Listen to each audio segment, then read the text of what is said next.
아니, 동서. 어떻게 나랑 따로 의논도 안 하고 다들 있는 톡방에서 250만 원 소리부터 해? 동서가 맏며느리야? 아니요, 그게 아니라 여쭤본 거예요. 팔순에 무슨 250만 원씩이나 모아? 너무 많잖아. 아, 너무 많아요? 그니까 1,000만 원 드린다는 거잖아, 지금. 무슨 팔순에 그만큼이나 드려?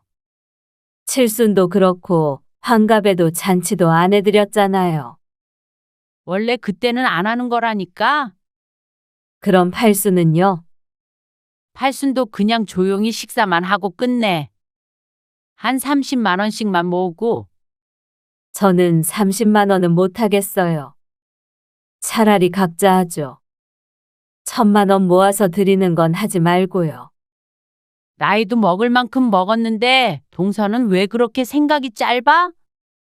뭐라고요? 그러면 셋은 250만 원 내고 나 혼자 30만 원 내라고? 진짜 이기적인 거 아니니? 같은 며느리인데 동서는 200 얼마 하고 나는 30만 원 하면 내가 뭐가 돼? 뭐가 되긴요. 시어머니 팔순에 30만 원 드린 며느리 되는 거죠. 뭐? 오늘 이야기 속 주인공은 57세 김명화 씨입니다. 그리고 그녀의 시집 식구들에 관한 이야기이죠. 그 중에서도 김 씨의 큰동서에 대한 얘기를 해볼까 합니다. 시부모에게 받을 도움은 다 받고 금전적인 지원도 가장 많이 받았던 큰동서는 얌체였습니다. 그 말로밖에는 설명이 안 됐죠. 명절만 되면 시집에 와서 시름시름 알아눕던 큰동서. 어떻게 몸이 그렇게 귀신같이 알고 일할 때만 아픈지 신기했습니다. 그래도 싫은 소리 한 번 하지 않았던 시어머니. 큰 며느리 아프니 작은 며느리 고생한다며 당신이 다 하겠다고 팔을 걷어붙이던 시어머니. 그런 시어머니의 팔순에 형제끼리 돈을 모아서 내자고 하자 큰동서는 꼴랑 30만 원만 내겠다고 했습니다. 그러면서 많이 내겠다는 김 씨에게 전화해 화를 냈죠. 큰동서 큰 집으로 이사할 때 빚까지 내가며 도와줬던 시모의 팔순에 30만 원이 말인가 싶었습니다. 뭐든 형편껏 하는 것이기에 살림이 어렵다면 이해하겠지만 어느 정도 여유도 있었고 매해 친정 식구들과 해외여행을 가는 것을 알고 있었습니다. 그리고 그걸 20년 넘게 모른 척 했었지만 시어머니도 알고 계셨던 모양이었죠. 더는 김 씨도 시어머니도 큰동서의 얌체짓을 참을 수가 없었습니다. 김 씨의 남편은 사남매였습니다. 아들 둘, 딸 둘이었는데 그 중에서 남편은 둘째 아들이었죠. 시부모님은 좋은 분들이었습니다. 그래서 김 씨는 참 다행이라고 생각했습니다. 친정엄마가 시집살이로 고생하는 걸 보며 자랐기 때문에 두려움이 있었는데 순한 시부모를 만나 자신은 운이 좋다고 생각했죠. 그래서 김 씨는 시집에 잘하려고 노력했습니다. 물론 남편도 그만큼 처가에 신경을 많이 썼습니다. 이렇게 보면 모두가 행복할 것 같은데 맛있는 음식을 먹다 돌을 씹은 듯 자꾸만 신경 쓰이는 흠이 하나가 있었습니다. 어쩔 땐 남편이 외동아들이었으면 했습니다. 이럴 때 보통은 시누이들의 괴롭힘 때문이었을 텐데 김 씨의 시집은 달랐습니다. 바로 큰동서 때문이었죠. 김 씨 부부보다 1년 먼저 결혼한 큰동서는 김 씨와는 전혀 다른 성격의 사람이었습니다. 어머님, 저희 왔어요. 왔니? 멀리서 오느라 고생했어. 형님은요? 벌써 와 있지. 결혼 후 첫 명절. 연휴 첫날 오후에 시집에 도착하자 이미 형님네는 와 있는 상태였습니다. 아주버님, 안녕하셨어요. 근데 형님은 아파서 방에 누워 있어요. 얼마나 아픈데 누가 왔는지도 모르고 누워있나 싶어서 걱정스러운 표정을 지었습니다. 그러게. 와서는 계속 누워만 있어. 작년에도 그러더니 몸이 약해서 큰일이야. 보약 먹어도 소용없냐? 시어머니도 걱정스레 큰아들에게 물었습니다. 아주버니는 어색한 미소를 지으며 어깨를 으쓱했죠. 형님, 괜찮으세요? 작은 방에 있어도 인사는 해야 했기에 노크를 한 뒤에 슬쩍 문을 열어보았습니다. 그러니 목덜미에 파스를 붙인 채로 모로 누워있는 큰동서가 보였습니다. 큰동서는 김 씨를 보더니 얼른 대답을 못하고 마른 기침을 해댔습니다. 이렇게 보니 큰 병이라도 걸린 듯 아파 보였죠. 어머, 어디가 많이 아프세요? 좀 그러네 몸이. 병원에 가보셔야 하는 거 아니에요? 아니야, 일어나야지. 그러더니 자리에서 일어났습니다. 방에서 나오는 걸음걸이가 몹시 불안해 보였습니다. 비틀비틀 휘청거리는 그녀를 김 씨가 붙잡아 주려고 하자 그 손길을 마다했습니다. 그러고는 끝까지 절뚝거리는 걸음걸이로 거실로 나갔습니다. 너 정말 괜찮냐? 음식 해야죠. 아이고, 그래가지고는 무슨 음식이야. 병원 가보래도. 시어머니가 혀를 차며 말했고 큰동서는 계속해서 기침을 해댔습니다. 병원 안 가도 돼요. 전 붙여야죠. 그 말에 놀란 김 씨가 말했습니다. 제가 할게요. 그래, 우리가 할 테니까 병원에 안 가려면 방에 누워라도 있어. 그러자 큰동서가 머뭇거리더니 그럼 잠시 쉬겠다며 도로 방으로 들어갔습니다. 첫째가 저렇게 아파가지고 네가 고생이 많다. 이리 줘. 내가 할 테니까 너도 좀 쉬고 있어라. 아니에요. 제가 할게요. 얼른 앉아 있어. 전을 붙이고 있던 김 씨의 손에서 뒤집개를 뺐으며 시어머니가 말했습니다. 사실 도착하기 전에 재료 손질이 다 돼 있어서 김 씨가 할 일은 많지가 않았습니다. 전도 가만히 앉아서 뒤집기만 하면 되도록 시어머니가 굳은 일은 다 도맡아 했죠. 그래서 힘들지 않았는데도 뭐가 그리 미안한지 시어머니가 기어코 김 씨를 거실로 내보냈습니다. 다음 명절에도 그 다음 명절에도 사실 김 씨가 고생한 게 1이라면 시어머니는 10, 20으로도 부족했습니다. 그리고 몇 번의 명절을 지내고 나니 김 씨도 알 것 같았습니다. 큰동서의 꾀병을 말이죠. 어쩐지 목덜미에 여기저기 파스를 붙이고 다리를 절뚝거리고 기침을 해대는 증상이 시간이 지나 생각해보니 이상하긴 했습니다. 오만 군데를 아파하는 것만 보면 전쟁에서 부상이라도 입은 듯 보였으니 말이죠. 또 어디 아프시대요? 그래. 요즘 감기 참 무섭다는데. 또다시 누워있는 큰동서는 이제는 익숙했습니다. 3번 중 2번 꼴로 저렇게 아프다고 누워있는 것 같았습니다. 순한 시어머니는 그럴 때마다 며느리 걱정을 하지만 이쯤 되면 꾀병인 걸 모를 수가 없었습니다. 그런데 형님은 아주버님이랑 어떻게 만나셨어요? 아, 우리 등산 모임에서 만났어. 그러면서 신나게 둘의 러브스토리를 풀어내는 큰동서의 이야기를 들으며 김 씨는 속으로 어처구니가 없었습니다. 그래서 요즘에도 둘이 함께 등산을 가곤 한다는데 늘 골골대며 누워있는 모습과는 상반된 설명이었죠.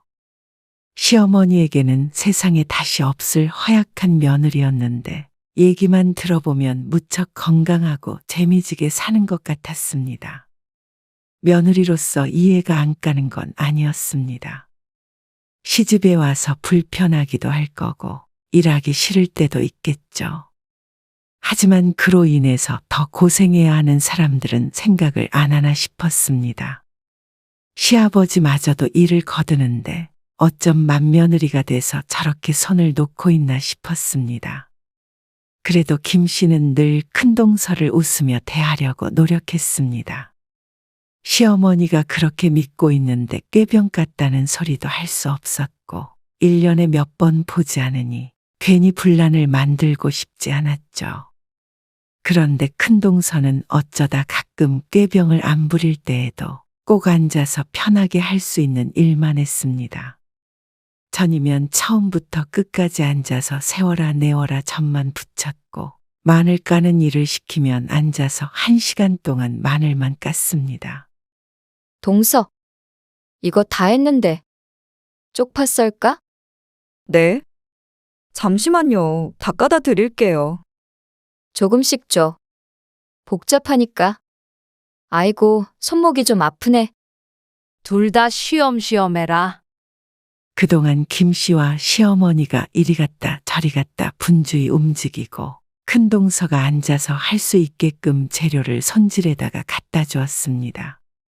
어쩌다가 그렇게 된지는 모르겠는데 하도 몸이 약하다 어쩐다 하니 김 씨도 모르게 눈치를 보게 된 것 같습니다. 그마저도 어찌나 앓는 소리를 하면서 하는지 몰랐습니다. 저번에 속초 가서 회 먹었는데 한 접시에 얼만 줄 알아? 기절초풍한다니까. 근데 또 그게 여행의 맛 아니겠어? 비싸서 그렇지 맛은 진짜 좋더라고. 동선에도 여유되면 한번 가봐. 그 와중에도 자랑은 꼭 해야 직성이 풀리나 싶었습니다. 말을 섞기만 하면 어디 여행이 어떻게 좋았고 음식은 어땠고 꼭 사고 싶은 게 있어서 멀리 어디까지 가서 사왔고 그런 얘기를 듣고 있자면 참 많이도 싸돌아다닌다 싶었습니다. 그래서 평소엔 안 아프신가 봐요 하고 묻고 싶은 걸 꼭 참아야 했습니다.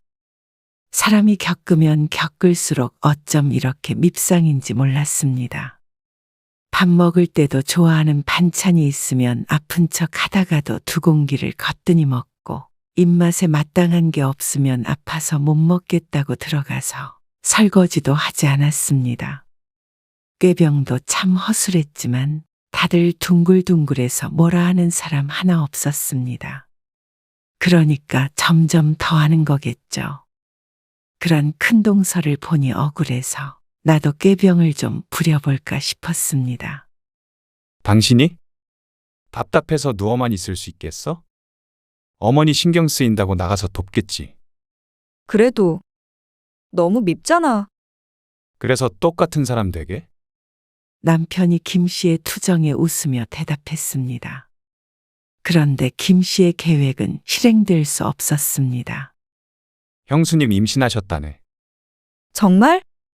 임신한 사람 골탕 먹이려고 꾀병을 부릴 순 없었죠. 그런데 얼마 안 있어 김 씨도 임신을 하게 되었습니다. 시어머니는 겹경사라며 좋아했습니다. 그리고 몇 달 뒤 명절에 김 씨는 정말로 아팠습니다. 몸살이 났는데 약도 제대로 못 먹어 고생을 했죠. 그런데 임신했다고 아주 대놓고 쉬고 있는 큰동서를 보니 김 씨는 오히려 가만히 있을 수가 없었습니다. 혼자서 음식을 할 시어머니가 마음에 걸려서 아픈 몸을 이끌고 명절을 지냈습니다. 나중에 김 씨가 아팠다는 걸 안 시어머니가 속상해했지만 그런대로 견딜만 했습니다. 큰동서는 작은 방에서 내내 기침 소리를 냈는데 임신을 했는데 기침은 왜 나오는지 이해가 가지 않았습니다. 여전히 응급실을 가자고 해도 사양했죠.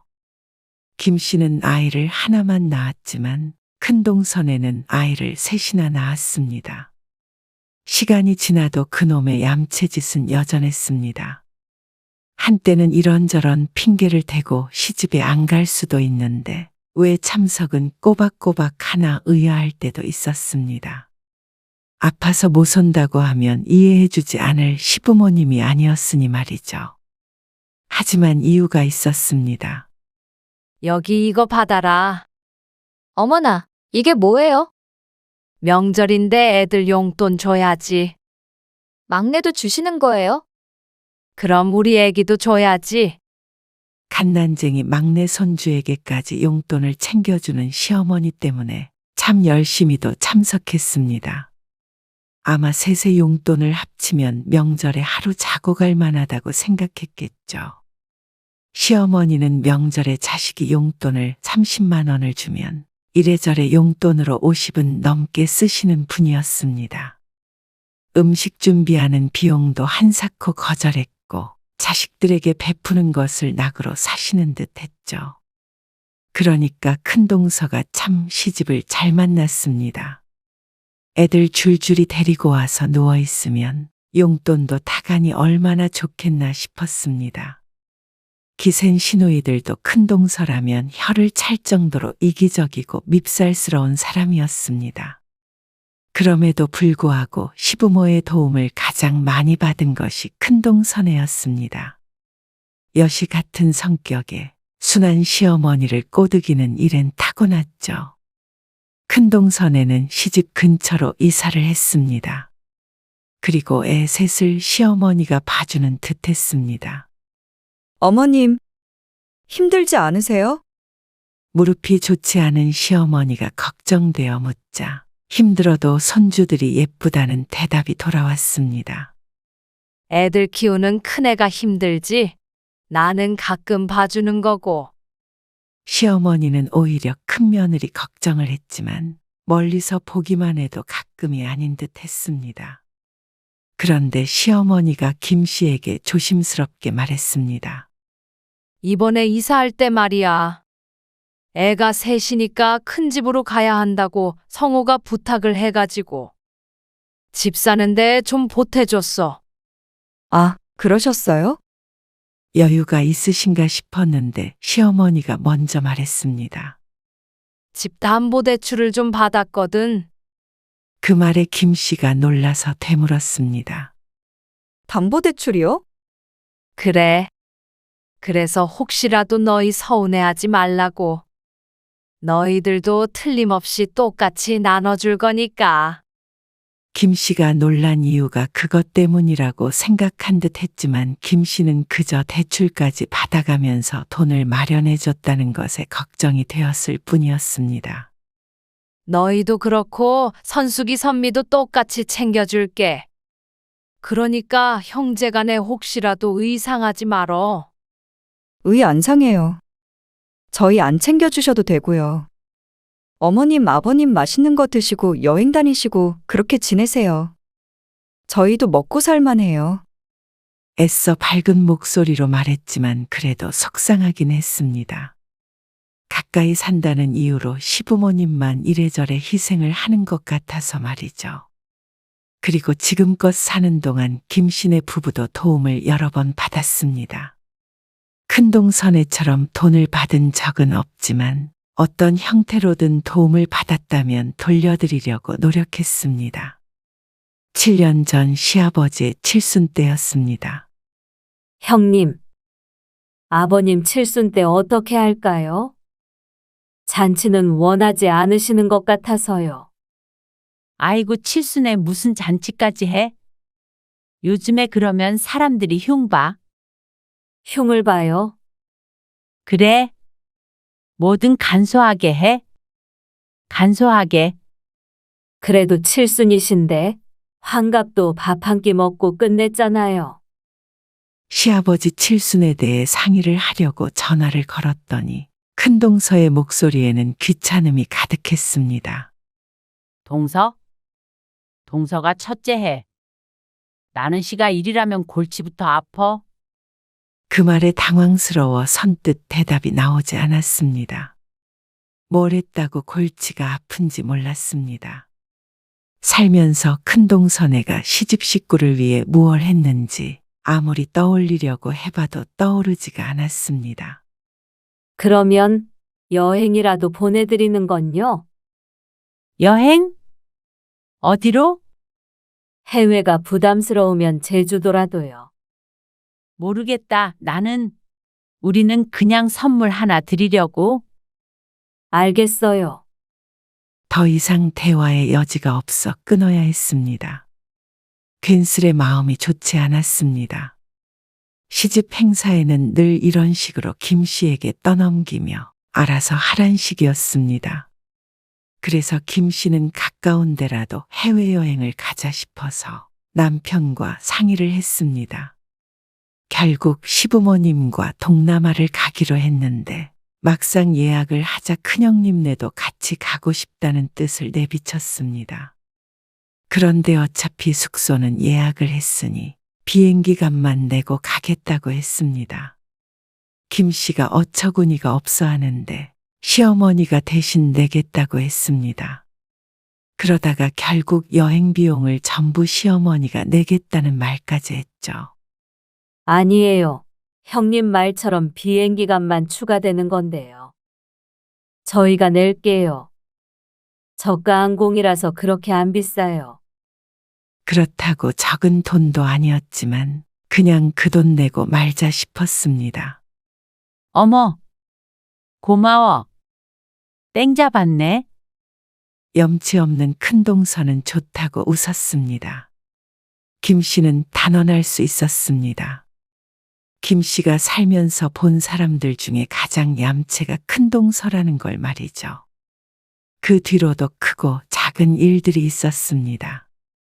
가끔은 시어머니도 큰며느리의 행동에 지친 듯 보이기도 했고 아주버니도 기가 질릴 때가 있었습니다. 반면에 큰동서는 본인만 멋대로 살아 마음이 편한 듯 얼굴이 볼 때마다 반질반질해졌습니다. 그리고 시간이 흘러 곧 시어머니의 팔순을 앞두고 있었습니다. 요즘엔 현금 드리는 게 대세래. 그래? 그게 좋긴 하겠다. 쓰고 싶은데 쓰시라고. 어머님 무릎 아프셔서 여행도 못 다니겠다고. 작년에 태안 갔을 때 그러시더라고. 그러면 대화방에 올려서 물어봐봐. 나는 각자 250만 원씩 내서 1,000만 원 맞춰드리고 싶은데. 그러자 남편이 반색을 했습니다. 그래도 팔순인데 그 정도 지출은 할 수 있다고 생각했습니다. 하지만 다른 사람들의 의견도 들어야 했기에 남편의 말대로 시집 형제들이 초대되어 있는 카카오톡 대화방에다가 제안을 했습니다. 내 집이 250만 원씩 내서 1,000만 원을 드리는 게 어떨까요? 이렇게 보냈어. 잘했어. 고맙네. 고맙긴. 사실 마음 같아서는 더 넉넉하게 드리고 싶었습니다. 하지만 그보다도 평소에 잘하자 싶었죠. 대화방에 글을 올리자 5분이 안 돼서 시누이들에게서 답장이 왔습니다. 시누이들도 찬성한다면서 남편처럼 김 씨에게 생각해줘서 고맙다는 말을 덧붙였습니다. 각자 똑같이 내자는 건데 자꾸 칭찬을 듣자 멋쩍었죠. 그런데 답장을 보내기도 전에 휴대폰이 진동했습니다. 형님한테서 전화 왔는데. 메시지를 봤나 싶어서 전화를 받자마자 못마땅한 말투가 들렸습니다. 아니, 동서가 맏며느리야? 어떻게 나랑 따로 의논도 안 하고 다들 있는 톡방에서 250만 원 소리부터 해? 네? 의논이요? 의논하려고 올린 건데. 그니까 동서가 맏며느리냐고? 아니요. 그게 아니라 여쭤본 거예요. 대화방에는 아주버니와 김씨 부부, 그리고 시누이 부부들이 전부 들어가 있었습니다. 거기에 김씨가 먼저 제안을 한 게 불만인가 싶었습니다. 그런데 계속해서 들려오는 말을 들으니 그 이유가 아닌 것 같았죠. 팔순에 무슨 250만 원씩이나 모아? 너무 많잖아. 아, 너무 많아요? 그니까 1,000만 원 드린다는 거잖아, 지금. 하지만 사람이 4명이었습니다. 그래서 1,000만 원이지 각자 250만 원씩은 낼 수 있는 거 아닌가 싶었습니다. 다들 형편이 어려운 것도 아니고 먹고 살만하면 부모에게 당연히 그 정도는 해드릴 수 있다고 생각했죠. 구순도 아니고 무슨 팔순에 그만큼이나 드려? 칠순도 그렇고 환갑에도 잔치도 안 해드렸잖아요. 원래 그때는 안 하는 거라니까. 그럼 팔순은요? 팔순도 그냥 조용히 식사만 하고 끝내. 한 30만 원씩만 모으고 그러면 내 식구 해봤자 120만 원이었습니다. 김 씨도 돈이 남아노라서 용돈을 드리려고 한 건 아니었지만 그건 참 아니다 싶었습니다. 그냥 생신 때도 50만 원은 드렸는데 팔순에 30만 원씩 모아서 주자니 저는 30만 원은 못하겠어요. 차라리 각자 하죠. 1000만 원 모아서 드리는 건 하지 말고요. 그런데 큰동서는 김 씨에게 버럭 화를 냈습니다. 나이도 먹을 만큼 먹었는데 왜 그렇게 생각이 짧아? 뭐라고요? 그러면 셋은 250만 원 내고 나 혼자 30만 원 내라고? 진짜 이기적인 거 아니니? 어처구니가 없어서 말이 안 나왔습니다. 같은 며느리인데 동서는 200 얼마 하고 나는 30만 원 하면 내가 뭐가 돼? 시누이들에게는 차마 이렇게 전화해서 퍼붓지는 못하고 만만한 게 김 씨인 모양이었습니다. 순간 김 씨도 머리에 열이 차오르는 듯 했습니다. 뭐가 되긴요?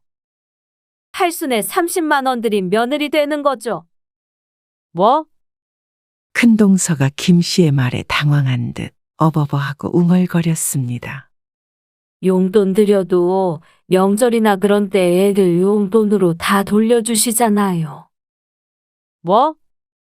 그럼 1000만 원 드리면 그대로 돌려주신다는 말이야? 안 돌려주시면 어쩔 거야? 동서가 책임질 거야?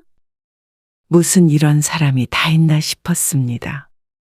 돌려받을 거 생각하면 뭐하러 선물을 드리나 싶었죠. 그동안 아무리 얌체짓을 해도 시어머니 속상할까봐 따지지도 않고 살았습니다. 그래도 이건 너무했습니다. 다른 일도 아니고 그렇게 자신에게 잘해준 시어머니의 팔순에 이런 말을 하나 싶었습니다. 막말로 저희는 애하고 형님네는 셋이죠. 평생 어머님이 키워주셨고요. 용돈도 똑같이 주시니까 저희보다 형님네 애들이 3배는 더 받아갔네요. 아, 그리고 지금 살고 계신 집으로 이사할 때도 어머님이 대출받아서 보태주셨잖아요. 그거 갚으신다고 어머님 고생 많이 하셨어요. 그러면 양심이 있어야죠. 뭐? 양심? 말 다 했어? 아니요. 그리고 형님, 30만 원 하실 거면 형님, 친정부모님이랑 해외여행 다닌 사진들이나 카톡에서 좀 지우세요. 어머님이 볼 줄 모르신다고 우리까지 모르는 거 아니에요. 다들 바보라서 가만히 있는 줄 아세요? 더러워서 피하는 거죠. 야, 부끄러운 줄 아세요. 그렇고는 전화를 끊었는데도 분이 덜 풀렸습니다. 옆에서 남편이 얼빠진 표정으로 김 씨를 바라보고 있었습니다. 그러다가 정신을 차려는지 짧게 박수를 몇 번 치며 말했습니다. 대단한 마누라구만. 그러면서 말 잘 들어야겠다고 너스레를 떨었습니다. 김 씨와 시누이들은 큰동서네를 빼고 300씩 모았고 김 씨네가 100만 원을 더 보태서 1000만 원을 맞춰서 드렸습니다. 그리고 큰동서는 정말로 30만 원만 냈습니다. 아주버니도 동의를 했는지 안 했는지는 몰라도 놀라울 따름이었습니다. 부부가 쌍으로 이렇게 양심이 없나 싶었습니다. 그동안 받아간 걸 생각하면 큰동선에는 300이 아니라 3천만 원을 내놔도 부족했는데 말이죠. 그러니까 시어머니도 생각이 많아진 듯 했습니다. 몇 해 전에 김 씨의 아이와 큰동선의 첫째가 나란히 취업을 했을 때도 용돈을 100만 원씩 주셨던 시어머니였습니다. 그런데 팔순의 큰 며느리에게서 30만 원을 받은 게 아무래도 충격이 큰 모양이었습니다. 어머님, 자식들한테 너무 많이 퍼주고 그러지 마세요. 어머님, 아버님한테 쓰세요. 애들 용돈 줄 때도 지났고요. 그건 내가 주고 싶어서 주는 거고. 그렇게 생각하면 큰 며느리는 주기 싫어서 안 주는 것이 되니 말을 내뱉고도 시어머니의 안색이 더 어두워졌습니다. 그러곤 속상한 속내를 드러냈습니다. 사실 이번에 땅을 팔았어. 크게 올라서 지금 팔아야 된다고 그러더라고. 그러셨어요? 처음 듣는 얘기였습니다. 동네 어귀의 뒷산에 걸친 땅이 크게 있다고는 들은 것 같았는데 동시에 경제적으로는 큰 가치가 없을 거라는 말도 들었었죠. 거기 근처가 이제 개발이 된다고 그래서 내놓기도 전에 사가더라고. 그래서 이참에 너희 나눠줘야겠다 생각했는데 그걸 왜 저희를 줘요? 어머님 쓰셔야지. 우리가 돈 쌓아놓고 뭐해. 우리 쓸 돈은 충분히 있어. 그 땅은 우리도 없는 셈 치고 살았던 땅이었고. 땅을 팔아서 받은 금액이 세금을 제외하고 5억 정도가 된다고 했습니다. 그 말에 헉소리가 절로 나왔습니다. 그렇게 나요? 산이 전부 밀리고 뭔가가 들어선다고 했습니다. 어떻게 이런 일이 있나 싶었습니다. 그런데 시어머니는 그걸 큰아들네를 제외하고 나머지 셋에게 주겠다고 했습니다. 남편도 사양이지만 어차피 물려줄 것이었다며 한사코 증여를 해주겠다고 했죠. 괜찮으시겠어요? 안 괜찮을 게 뭐가 있어. 그 정도면 형님네 대출받아 줬던 것보다 큰데. 걔들은 그것도 과분해. 심기가 단단히 상한 듯한 시어머니의 목소리에 큰동서의 얼굴이 아른거렸습니다. 분명히 가만히 있지 않을 테니 말이죠. 그리고 그 얘기를 가족들을 모아놓고 했을 때 당연히 큰동서는 뒤로 꼬르르 넘어갈 듯 했습니다. 이러는 법은 없어요. 어머님, 세상에 맏아들만 빼놓고 재산을 나눠주는 경우가 어디 있어요? 내 돈 내가 주고 싶은 사람한테 준다는데 왜 법을 따져? 너무하신 거죠, 이건? 이번에 내가 팔순진하고 너희의 마음을 알았다. 누가 그러대. 마음 가는데 돈 간다고. 네? 그래서 나도 마음 가는데 돈 주려고 하는 거니까 참견하지 말어라. 그렇게 큰동서에게 냉정한 시어머니는 처음 보았습니다. 그동안 이래도 웃고 저래도 웃었던 시어머니였으니 말이죠. 큰동서도 낯선 시어머니의 모습에 크게 당황했습니다. 너도 불만이 많으면 집 살 때 빌려줬던 그 돈 갚어라. 빌려주시다뇨? 그냥 주신 거죠? 그러면 너희만 그 돈 받은 게 정당하다고 생각한 거야? 그게 아니고요. 부모 도움 받아서 그만큼 살게 됐으니까 이번 일에 불만 갖지 말어. 돈을 갚으란 소리에 큰동서는 이러지도 저러지도 못했습니다. 눈을 까디집고 따지려던 게 수그러들었습니다. 받은 게 있으니 할 말이 없는 게 당연했죠. 우리가 앞으로 10년은 더 살 텐데 그동안 재산 정리 잘해야겠다. 이제는 공평하게 안 할란다. 우리도 우리한테 잘하는 자식한테 더 줄 거야. 김 씨는 속으로 파이팅을 외쳤습니다. 졸지에 큰 돈이 생겨서 어안이 벙벙했습니다. 시누이들도 기뻐했죠. 그 사이에 앉은 아주버니와 큰동서만이 흑빛 얼굴로 말없이 앉아있을 뿐이었습니다. 그 뒤로 큰동서는 무척 부지런해졌습니다. 시집 행사가 있으면 제일 먼저 가서 일을 도맡아 했고 시어머니는 손 하나 까딱 못하게 했습니다. 꽃축제가 있으면 시부모님을 모시고 갔고 여행도 함께 가지 못해 안달이었습니다. 그 모습이 어쩐지 참 짠하게 느껴졌습니다. 잘 보여서 부모 재산을 받아내려는 모습이 더 안 좋게 보인다는 사실을 본인만 모르고 있는 것 같았죠.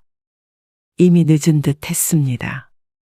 언제나 자식들을 알뜰살뜰 살피던 시어머니의 마음이 큰아들 내에게서 떠난 것 같았습니다. 좋은 일이 있으면 김씨 부부와 시누이들만 불렀고 김씨의 딸이 독립해서 집을 구할 때는 보증금까지 대주었습니다. 왜 이렇게 차별을 하시는 거예요? 정말 너무하신 거 아니에요?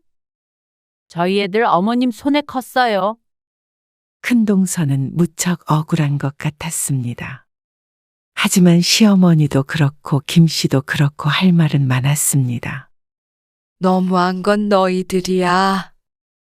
내 손으로 키워줬는데 생일에 전화 한 통이라도 제대로 한 애가 있냐?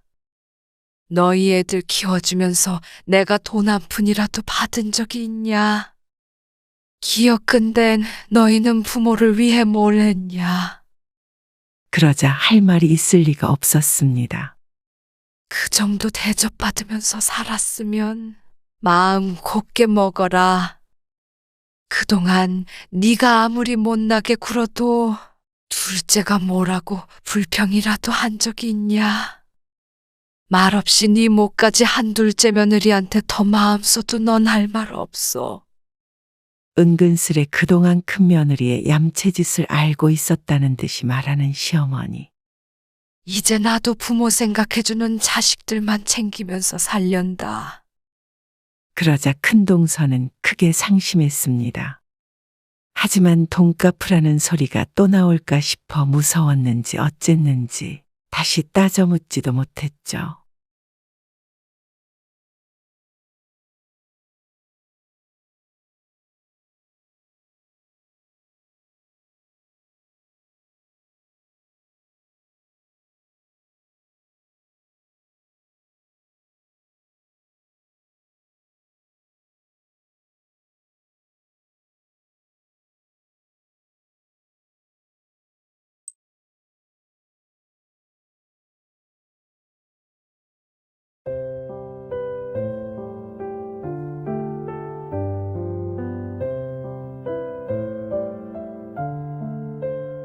이번에 서준이 결혼 안 되잖냐.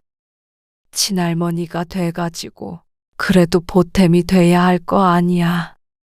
네 아버지한테 말했더니 꼴랑 200만 원 주라고 그러더라. 우리 장손인데 말이야. 그래서 네가 한 돈 1,000만 원만 빌려줘라. 1,000만 원이요? 그래. 나중에 천천히 갚으마. 그렇게 큰 돈을 어떻게 당장 빌려드려요? 뭐가 커. 여태 직장 다니는 애가 그만한 여윳돈도 없어. 그래 놓고는 맨날 바쁘다고 지랄이야. 정 없으면 대출이라도 받아서 빌려주면 되잖냐. 아니면 내가 이 나이에 나가서 구걸이라도 하리. 그렇게 큰 돈은 못 드려요. 손주 결혼 자금 보태시는 건 좋지만 형편껏 하세요. 뭐야? 이 기집애는 진짜 말 한마디로 사람 기분 나쁘게 하는 거 뭐 있어? 지 조카한테 가는 돈인데 그게 아깝니? 엄마는 제 딸 결혼할 때 뭘 해주셨는데요. 걔랑 장손인 서준이랑 같냐? 오늘 이야기 속 주인공은 57세 신효숙 씨입니다. 그리고 그녀의 친정엄마에 관한 이야기이죠. 신 씨에게는 영원히 이해하지 못할 사람이 하나 있었습니다. 남들은 의아해하겠지만 그 사람은 다름 아닌 친정엄마였습니다. 배 아파 낳은 자식을 어쩜 그렇게도 괴롭게 했는지 꼭 때리고 굶겨야 폭력이 아니었습니다. 어머니는 80세가 넘어서도 여전히 신 씨에게 모질었습니다. 아들네 5분 거리에 살며 알뜰살뜰 살피며 정작 자식의 희생이 필요할 땐 늘 신 씨를 찾았습니다. 딸이라 편해서 그런다는 말로 포장했죠. 한때는 정말로 그런 줄 알았습니다. 하지만 나이 들고 자식이 생겨보니 많은 걸 깨닫게 되었죠. 그리 다정하지 않았던 신 씨의 시어머니보다도 더 시어머니 같은 사람이 바로 친정엄마였습니다. 남들은 친정엄마라는 이름만 떠올려도 눈물이 난다는데 신 씨는 그 이름이 가장 가슴을 차갑게 만들었습니다. 이 나이 될 때까지 친정엄마 뒤치다꺼리를 하고 살았으면 됐습니다. 적어도 친정엄마가 날 키워준 것보다 오래 부양했으니 친정엄마의 저주처럼 지옥에 갈 일은 없겠다 싶었습니다. 신 씨가 처음으로 어머니에게 반항을 했던 때가 대학에 갈 때였습니다. 대학은 뭐하러 가냐고 등록금을 주지 않는 어머니에게 소리를 질렀죠. 당시에 형편이 어렵지도 않았는데 그렇게나 반대를 했습니다. 다행히 아버지가 계셔서 대학은 들어갔지만 그날의 일이 내내 가슴에 돌처럼 얹어져 있었습니다. 그리고 그날 반항을 하게 되기까지 어린 시절은 내내 상처투성이었습니다. 어머니의 유별난 아들 사랑, 그리고 딸을 냉대하면서도 늘 부려먹으며 희생을 강요하는 어머니를 떠올리면 지금도 때때로 마음이 아팠습니다. 신 씨는 일찍이 독립을 해서 살다가 남편을 만나 결혼을 했습니다. 그리고 신 씨의 시어머니는 평범한 사람이었습니다. 평범하다는 게 마냥 좋은 것만을 뜻하진 않았죠. 잘해주는 때도 있었지만 그만큼 며느리 마음에 상처를 주고 서운하게 만드는 때도 있었습니다. 적당한 시집살이도 있었습니다. 하지만 그게 가혹했던 적은 없었습니다. 그저 시어머니가 남편을 너무 사랑하기에 며느리가 미워질 때가 있구나 싶어서 이해를 하려고 노력했습니다. 그보다도 가혹한 것이 친정엄마였죠. 이사를 가신다고요? 그래. 그 바로 옆에 아파트야. 아버지도 괜찮으시대요? 괜찮긴. 난리법석을 떨었지. 그런데 어쩌냐? 애 둘을 그렇게 힘들게 키우고 있는데 내가 가까이 가서 도와줘야 하지 않겠냐? 엄마가 돼가지고. 전화기를 통해 들려오는 친정엄마의 말에 이 씨는 씁쓸한 미소를 지었습니다. 오빠가 좋아하겠네요. 한시름 났다고 그러더라. 너도 알잖냐? 네 오빠가 생각이 오죽 깊어? 애미가 있는데도 도와달라는 말도 못하고 그러고 있는 거 안쓰러워가지고 내 원참. 사실 뭐가 안쓰러운지는 이해하지 못했습니다. 새언니도 전업주부였고 친정의 도움을 받으며 충분히 잘 키우고 있는 것 같은데 아들 근처에서 살고 싶은 어머니의 욕심일 뿐이었습니다. 아버지도 어머니의 고집은 쉽게 꺾을 수 없었습니다. 기어이 5분 거리로 이사간 어머니는 아들의 두 자식들을 대신 키워줬습니다.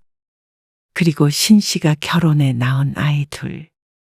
엄마, 오늘 회사에 정말 피치 못할 사정이 생겨서 그런데요. 우리 애들 어린이집에서 좀 데리고 와주면 안 될까요? 1시간 정도만 데리고 있으면 끝나는 대로 바로 갈게요. 어린아이들을 어린이집에 맡기고 맞벌이를 하며 고군분투했던 때 처음으로 친정엄마에게 부탁을 했습니다. 어린이집이 문 닫을 시간이 다 돼가는데 신 씨도 남편도 회사에서 나올 수가 없어 어쩔 수 없었죠. 그런데 어머니의 대답을 듣고 잠시 할 말을 잃었습니다. 네 딸들은 네가 알아서 키워야지.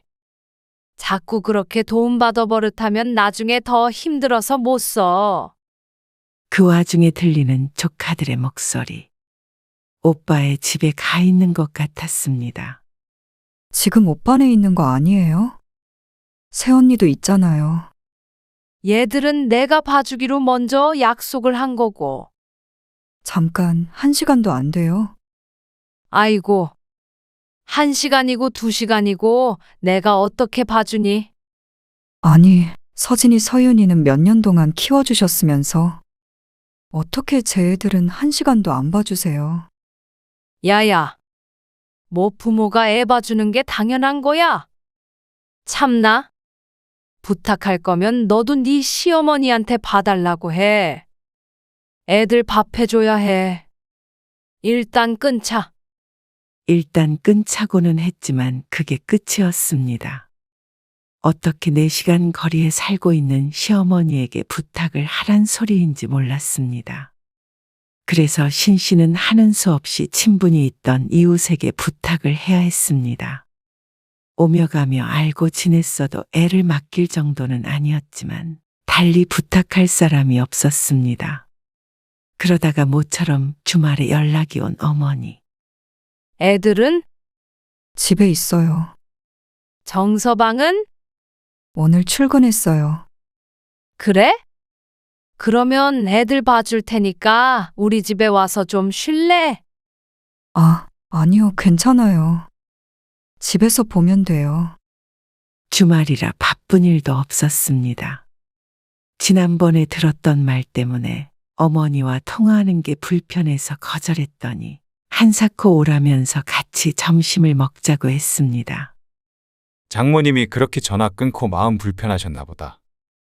애들 데리고 가서 같이 시간 좀 보내고 와. 남편에게 전화해 말했더니 남편은 신 씨에게 다녀오라고 했습니다. 그래서 신 씨도 그런가 보다 싶은 마음이 들었습니다.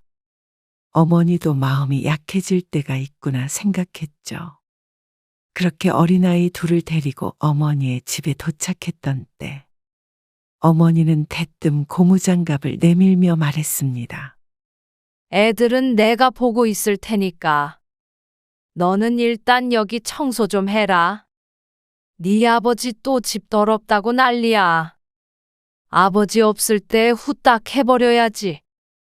얼떨결에 장갑을 받아든 신 씨는 그러면 그렇지 하고 생각했습니다. 어머니가 신 씨를 생각해서 부를 리 없었습니다. 결혼 전에도 이렇게 종종 신 씨를 불러 청소를 시키곤 했던 어머니. 회사 일이 바쁘고 애들 키우느라 힘들다는 딸을 주말에까지 불러서 청소를 시킬 줄은 몰랐습니다. 거기 묵은 때가 잘 안 지더라고.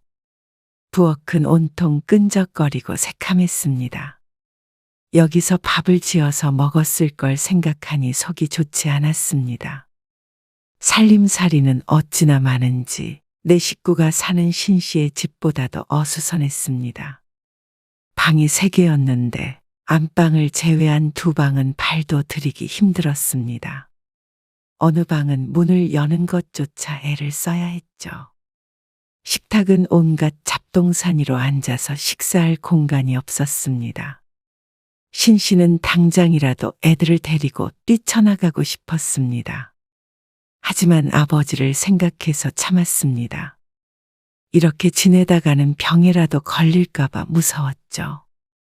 그거는 버리면 안 돼. 쓰지도 않는 거를 왜 식탁 위에다 둬요? 필요할 때 꼭 안 보이더라고. 그건 그냥 두고 화장실 청소나 좀 해. 그렇게 대청소만 3시간 동안 했습니다. 미련하게 왜 그러고 있나 생각하겠지만 어머니의 성격을 아니 고분고분 따르는 게 가장 평화로운 방법이었습니다. 청소를 대강 마무리하자 점심시간이 훌쩍 지나 있었는데 밥이고 뭐고 먹고 싶은 생각이 들지 않아 아이들을 데리고 집으로 돌아왔습니다.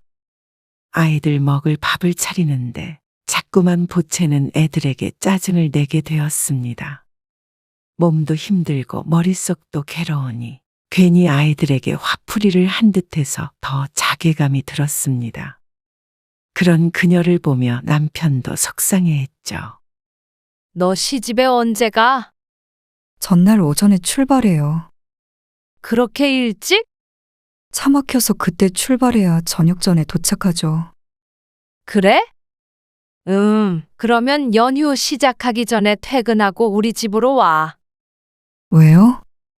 왜긴? 줄 것도 있고 해서 그렇지. 청소시키시려고요? 너는 말본새가 그게 뭐야? 잔말 말고 집으로 와. 명절을 며칠 앞두고 어머니에게서 전화가 왔습니다. 그래서 찾아간 친정집. 애는 왜 부른 거야? 그럼 그 많은 음식을 나 혼자 준비해요? 음식을 줄이면 되지. 뭐하러 바쁜 애를 불러서까지 음식을 해야 하는 거야? 그러면 내일 종철이네 오는데 밥상도 제대로 안 차려줄게요. 아, 왜 그걸 효수기를 시키냐고. 신씨를 세워두고 부모님의 신랑이가 오고 갔습니다. 5분 거리에 살며 매일 보는 아들네 가족을 먹일 음식을 하기 위해 신씨를 호출한 것이었습니다. 효숙이 쟤도 시골 갔다가 올라오면 먹을 거 아니에요? 왜 나한테만 그러는지 몰라? 딸년이 도와줘야지 누가 도와줘? 아버지는 못 살겠다는 듯이 고개를 저으며 한숨 쉬었습니다. 신씨는 지친 기색으로 외투를 벗었습니다. 뭐부터 해요? 갈비찜 해놓게 고기부터 꺼내. 네, 아버지는 앉아 계세요. 한참을 부엌에서 뚝딱거리고 있는데 어머니가 말했습니다. 그거 다 하면 작은 방에다가 이부자리 좀 봐놔라. 너희 오빠 하룻밤 자고 간대더라. 네, 가까이 사니까 지 집에서 편하게 자라고 해도 꼭 여기서 잔다고 그래. 아무튼간 부모 생각하는 건 네 오빠밖에 없어. 정 같았으면 뭐라 대꾸라도 했을 텐데 이제는 그럴 마음도 들지 않았습니다. 어서 하던 일을 마무리하고 집으로 돌아가야 했습니다. 다음 날 일찍 시골로 출발해야 하니 말이죠. 신씨는 말없이 시키는 대로 하고 친정집을 나섰습니다. 미안하다. 아니에요. 설에 뵐게요. 아버지에게만 인사를 남기고 집으로 돌아왔습니다. 그리고 설 당일이 되었을 때 시집에 갔다가 집에 온 신씨는 남편만 두고 친정으로 향했습니다. 또 정서방은 안 온다고? 네, 집에서 쉬라고 했어요. 참 말세다 말세야. 부모 알기를 똥으로 아니까 이러지. 오지 말란다고 진짜로 안 오는 놈은 또 뭐냐? 놈이 뭐야? 사위한테. 괘씸하니까 그렇죠. 신씨가 명절에 혼자만 친정에 오는 이유가 있었습니다. 결혼하고 함께 왔을 때도 한 번도 사위에게 따뜻한 밥 한 끼 차려준 적이 없는 어머니였습니다. 아들이 올 때면 상다리 부러지게 식사 준비를 하면서 신씨 부부가 오는 날이면 부엌에 물기 하나 없었죠. 오빠네 가족이 먹다 남은 음식을 신씨가 꺼내어 밥상을 차릴 때까지도 아무것도 하지 않는 어머니. 집도 신씨가 미리 치워놓지 않으면 지저분해서 발도 들여놓기가 힘들었습니다. 남편 보기에 부끄러워 남몰래 울기도 했습니다. 모처럼 온 사위는 뭘 고쳐라 뭘 들어라 하며 험한 일을 시키고 신씨에게는 더러운 집 청소를 시켰습니다. 그러고도 부족해서 뭐 더 시킬 일 없나 두리번거리던 어머니. 그렇게 3년 정도 찾아간 뒤로는 남편을 집에 두고 혼자 왔습니다. 그때엔 어머니가 아무리 뭐라고 해도 고집을 꺾지 않았습니다. 그리고 아버지도 사위가 오지 않았다고 서운해하지 않고 묵인했죠. 어머니의 이런 만행들은 젊어서나 나이 들어서나 똑같았습니다. 어머니는 딸을 자식이 아니라 언제고 편할 때 부려먹을 수 있는 공짜 도우미 정도로 생각하는 듯 했습니다. 그럼에도 사랑한다는 말 대신 서운하다는 말이나 원망의 말만 들어야 했죠. 이번 주 목요일에 병원 가니까 시간 좀 빼라. 저도 이래서 그렇게 아무 때나 시간을 뺄 수가 없어요. 어머니는 가까이에 사는 아들네를 놔두고 꼭 신씨에게 연락을 했습니다. 한 차례 이사를 해서 차 타고 40분이 걸리는데도 불구하고 말이죠. 바쁜 애들한테 무슨 병원에 가자고 그래. 저도 바빠요. 아, 딸내미가 안 가면 누가 같이 가? 네 아버지는 다리 아파서 어디 돌아다니지도 못하는데 아픈 아버지 끌고 가랴? 목소리를 높이는 것을 보니 혼자서도 충분히 갈 수 있겠다 싶었습니다. 오빠를 불러요. 왜 멀리 있는 저한테 그러세요? 신씨가 참지 못하고 말하자 어머니는 큰 배신이라도 당한 듯이 반응했습니다. 내가 널 어떻게 키웠는데 내가 뭐 언제 대단한 효도 바라드? 늙은 애미 병원 한 번 데리고 가주는 게 그렇게 싫으냐? 아니, 매번 이렇게 갑자기 회사를 쉬게 하니까 그렇죠. 이런 돈밖에 모르는 것. 돈보다도 중요한 게 부모 건강 아니냐?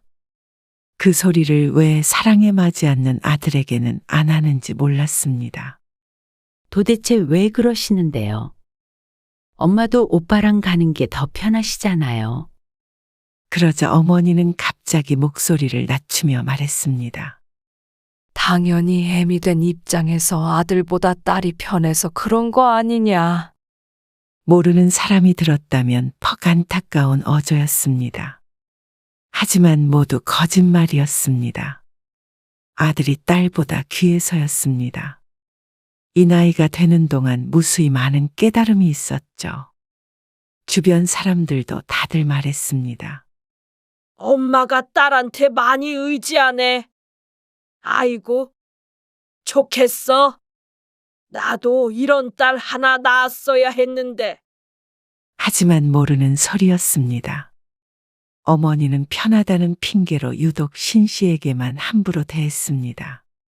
결국엔 신 씨가 회사를 쉬지 못했고 어머니는 새언니와 함께 병원에 다녀왔다고 들었습니다. 며느리에게 한 소리 들었는지 어머니는 전화를 해서 내내 신 씨에게 굳은 말을 했습니다. 자신이 며느리에게 잔소리를 들은 게 모두 신 씨의 탓이라고 했습니다. 이런 배은망덕한 년. 내가 니를 어떻게 키웠는데 이래서 자식 키워봐야 소용없다고 하는 거야. 험한 말을 듣는 내내 신 씨는 입을 다물고 듣고만 있었습니다. 어머니의 이런 날선 반응에 지쳤습니다. 그래서 그날 이후론 신 씨가 연락을 하지 않았습니다.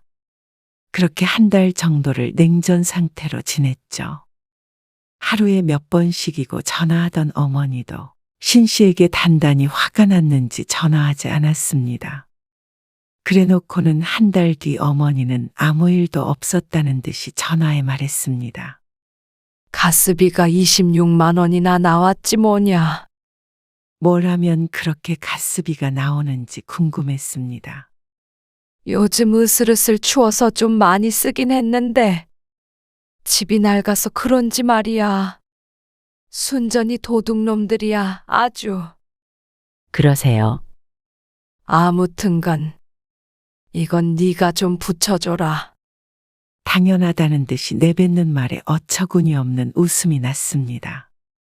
그런데 이런 자잘한 돈은 어쩌다 한 번씩 내준다 쳐도 큰 돈을 달라고 할 때는 미칠 노릇이었습니다. 이번에 서준이 결혼 안 되잖냐. 친할머니가 돼가지고 그래도 보탬이 돼야 할 거 아니야. 무슨 말씀이 하고 싶으신 거예요? 네 아버지한테 말했더니 꼴랑 200만 원 주라고 그러더라. 우리 장손인데 말이야. 신 씨가 한숨을 쉬는데도 아랑곳하지 않고 어머니는 하고 싶은 얘기를 끝까지 했습니다. 그래서 네가 한 돈 1,000만 원만 빌려줘라. 1,000만 원이요? 그래. 나중에 천천히 갚으마. 곧 80대는 양반이 언제 천천히 1,000만 원을 갚겠다는 말인지 몰랐습니다. 그리고 기억에서 지운 듯 했지만 그동안 이런 식으로 가져간 돈이 한두 푼이 아니었고 한 번도 갚은 적이 없었습니다. 그래서 그동안 남편에게 죄스러워 10년 전까지만 하더라도 부업도 하곤 했습니다. 그런데 신 씨도 아무리 바보라고 하더라도 1,000만 원이나 되는 돈을 빌려줄 리가 없었습니다. 그렇게 큰 돈을 어떻게 당장 빌려드려요? 뭐가 커. 여태 직장 다니는 애가 그만한 여윳돈도 없어. 그래 놓고는 맨날 바쁘다고 지랄이야.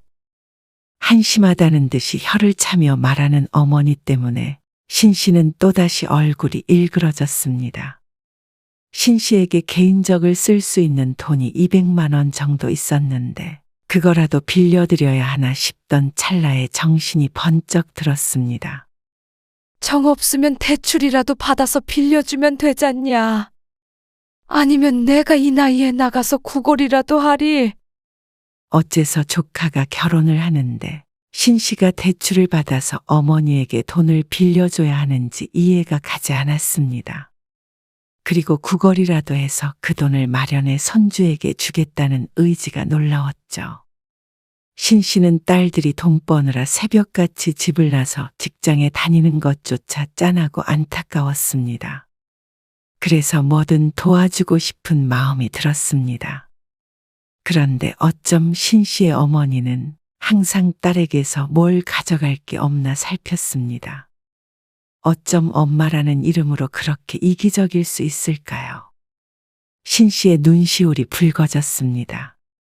그렇게 큰 돈은 못 드려요.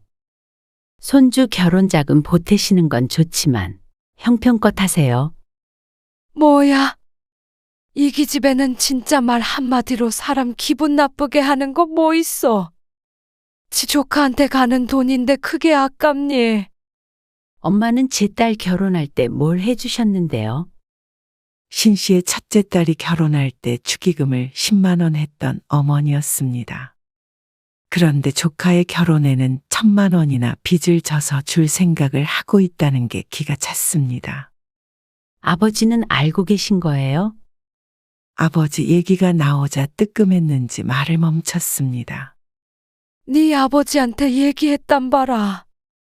그러면서 으름장을 놓고는 전화를 끊었습니다. 그 뒤로도 어머니는 신 씨에게 돈을 내놓으라며 들들 볶았습니다. 하지만 이제 더 이상 어머니에게 퍼주고 싶은 마음이 없었습니다. 10년 전에 어머니가 사기를 당하는 바람에 친정이 기울었는데 그 때문에 아버지가 많은 고생을 했습니다. 그래서 지금은 다리가 아파 거동도 힘든 상태였죠. 그런데도 1,000만 원이나 하는 돈을 비밀로 하고 손주에게 줄 생각을 하는 어머니에게 질렸습니다. 혹시나 남편에게 전화를 걸까 싶어서 남편에게도 신신당부를 했습니다. 그러자 어머니는 조카의 결혼식이 끝날 때까지 사람을 못 살게 굴었습니다. 그럼에도 불구하고 원하는 바를 이루지 못하자 어머니는 신 씨를 저주했습니다. 네가 그렇게 못된 게 신앙생활을 안 해서 그런 거야. 교회 다녀라. 교회 안 가요? 못된 것 같으니 그러다 지옥 가는 거야. 지옥에 가라고 그러시는 거예요, 지금. 그래. 부모 공경할 줄 모르는 자식은 틀림없이 지옥 간다. 그렇게 저주를 퍼부은 어머니는 1년 뒤에 신 씨에게 합가를 제안했습니다. 황당한 이야기인 줄은 알지만 그게 사실이었습니다. 네 아버지 다리가 그렇게 불편한데 나도 나이든 마당에 그 옆에 붙어서 어떻게 종일 시중을 들겠냐. 그러니까 대신 시중들 사람이 필요한 것이었습니다. 아버지를 생각하자면 마음이 쓰였지만 그렇다고 해서 신 씨가 부모님을 모시고 살 수는 없었습니다. 아니, 어머니를 생각하면 그러고 싶지 않았습니다. 차라리 간병인 쓸 수 있게 오빠랑 다달이 모아서 드릴게요. 네 오빠 둘째 유학 간다고 해서 요즘 힘들다고 그러는 거 못 들었냐? 그렇다고 저희가 모시고 살 수는 없어요. 내가 빨리 죽어야 네가 덜 힘들 텐데. 어머니는 그런 말로 신 씨에게 죄책감을 심어주었습니다. 아픈 네 아빠도 얼른 죽어야 하고 늙은 나도 언제 아플지 모르니 빨리 죽어버려야지. 지긋지긋했습니다. 말로는 그러면서 집에 가면 찬장이 온갖 보약과 건강식품으로 가득 차 있었습니다. 세상에 이런 불효녀가 없다면서 악담을 해대는 통에 신 씨도 잠시나마 고민을 했습니다. 상황이 그렇게 되면 모셔야지. 어떻게? 남편은 신 씨의 뜻대로 하겠다고 했죠. 하지만 남편까지 그러니 더욱 결심이 섰습니다. 합가를 하면 신 씨에겐 지옥이 시작된다는 사실을 알고 있었습니다. 같이 산다고만 하면 지금 살고 있는 이 집은 너 주마. 아니요. 필요 없어요. 뭐, 돈을 준다고 그래도 싫대. 엄마 아직 정정하시니까 아버지는 책임지고 돌보세요. 아버지를 병들게 한 게 어머니라는 생각을 했습니다. 내내 원망스러웠죠. 뭐야? 너 재산 땡전 한 푼도 못 받아도 상관없다는 거야? 상관없어요. 그리고 오빠한테는 물어보셨어요? 그러자 어머니는 답이 없었습니다. 아마 말조차 꺼내보지 못했을 것이 뻔했습니다. 어머니가 진정으로 같이 살길 원하는 것이 신 씨가 아니라 아들임을 알고 있었습니다. 며느리 때문에 그렇게 하지는 못하고 아쉬운 대로 말 잘 듣고 일 잘하는 딸과 사는 게 낫다 싶었던 것이었겠죠. 그러다 바로 얼마 뒤 이 사실을 알게 된 아버지가 크게 노했습니다. 늘 조용조용하던 분이었는데 생전 그렇게 화난 모습은 처음 보았습니다. 합가를 왜 해, 합가를? 차라리 내 발로 요양원에 들어가고 말지. 그 말에 합가 얘기는 쏙 들어갔습니다. 그래서 남편과 상의해서 낮 동안엔 간병인을 쓸 수 있게끔 했죠. 조금만 도와주면 일상적으로 지낼 수 있는 아버지였지만 그게 힘들다고 하소연하는 어머니 때문에 그렇게 했습니다. 하지만 그 뒤에도 어머니는 늙으면 죽어야 한다는 소리를 입버릇처럼 했습니다. 그 말을 들을 때마다 목구멍이 콱 막힌 듯 답답했죠. 그러다 신 씨는 병에 걸렸습니다. 폐렴이었는데 밤새 고열에 시달리다가 입원까지 하게 되었습니다. 거기에 합병증까지 생겨 거의 죽다 살아났습니다. 일주일 예정이었던 입원 기간이 한 달 가까이 되었고 몰라볼 정도로 살이 빠져서 퇴원을 했습니다. 상태가 호전이 되었으니 퇴원을 한 것이지만 그래도 아직 면역이 좋지 않아 이를 계속 쉰 채로 집에서 요양을 하고 있었습니다. 그런데 갑자기 어머니가 집으로 찾아왔죠. 옛다. 어머니가 양손에 잔뜩 들고 온 것을 그야말로 던져주었습니다. 퍽소리가 나게끔 식탁 위에 놓여진 것은 홍삼과 과일이었습니다. 비닐에서 튀어나온 사과 대구르를 굴러 식탁 밑으로 떨어졌습니다. 여기까지 어쩐 일이세요? 낸들 아냐? 이 추운 날엔 내가 여기까지 와야겠냐? 버스 타고 오느라고 거의 2시간 걸렸다. 그놈의 차는 얼마나 막히던지.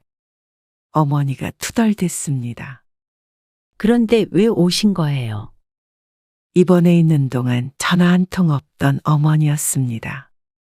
오라고 한 적도 없었는데 스스로 와서는 무슨 불만이 있는지 몰랐습니다. 아, 네 아버지가 하도 성화잖냐? 아버지가요? 그래. 딸내미가 아픈데 가보지도 않느냐고 얼마나 난리를 치던지. 밖에 날씨 춥다고 그렇게 얘기했는데 말이야. 어머니의 말에 허탈해서 쳐다보고 있는데도 투덜거림은 계속됐습니다. 네 아빠가 홍삼이랑 이런 것들 사가라고 했는데 네가 이걸 먹냐? 그러더니 봉지를 꺼내서 홍삼 절반을 덜었습니다. 어차피 먹지도 않을 거. 이건 내가 가져가마. 아니, 그냥 다 가져가세요. 이 무거운 걸 다 어떻게 들고 집에 가? 어머니가 신경질을 내며 말했습니다. 팔순이 된 나이에도 신씨보다도 정정한 것 같았습니다. 그럼 두고 가시던가 가지고 가시던가 마음대로 하시고 제발 가세요. 네? 뭐야? 딸내미 걱정돼서 여기까지 찾아온 엄마한테 그게 할 소리야. 제발 가라고. 걱정돼서 온 것도 아니잖아요. 그것에 대해서는 반박할 말이 없는 듯 했죠. 그렇게 안 해도 충분히 힘들고 아프니까. 그냥 오늘은 가세요. 이런 나쁜 년을 딸이라고.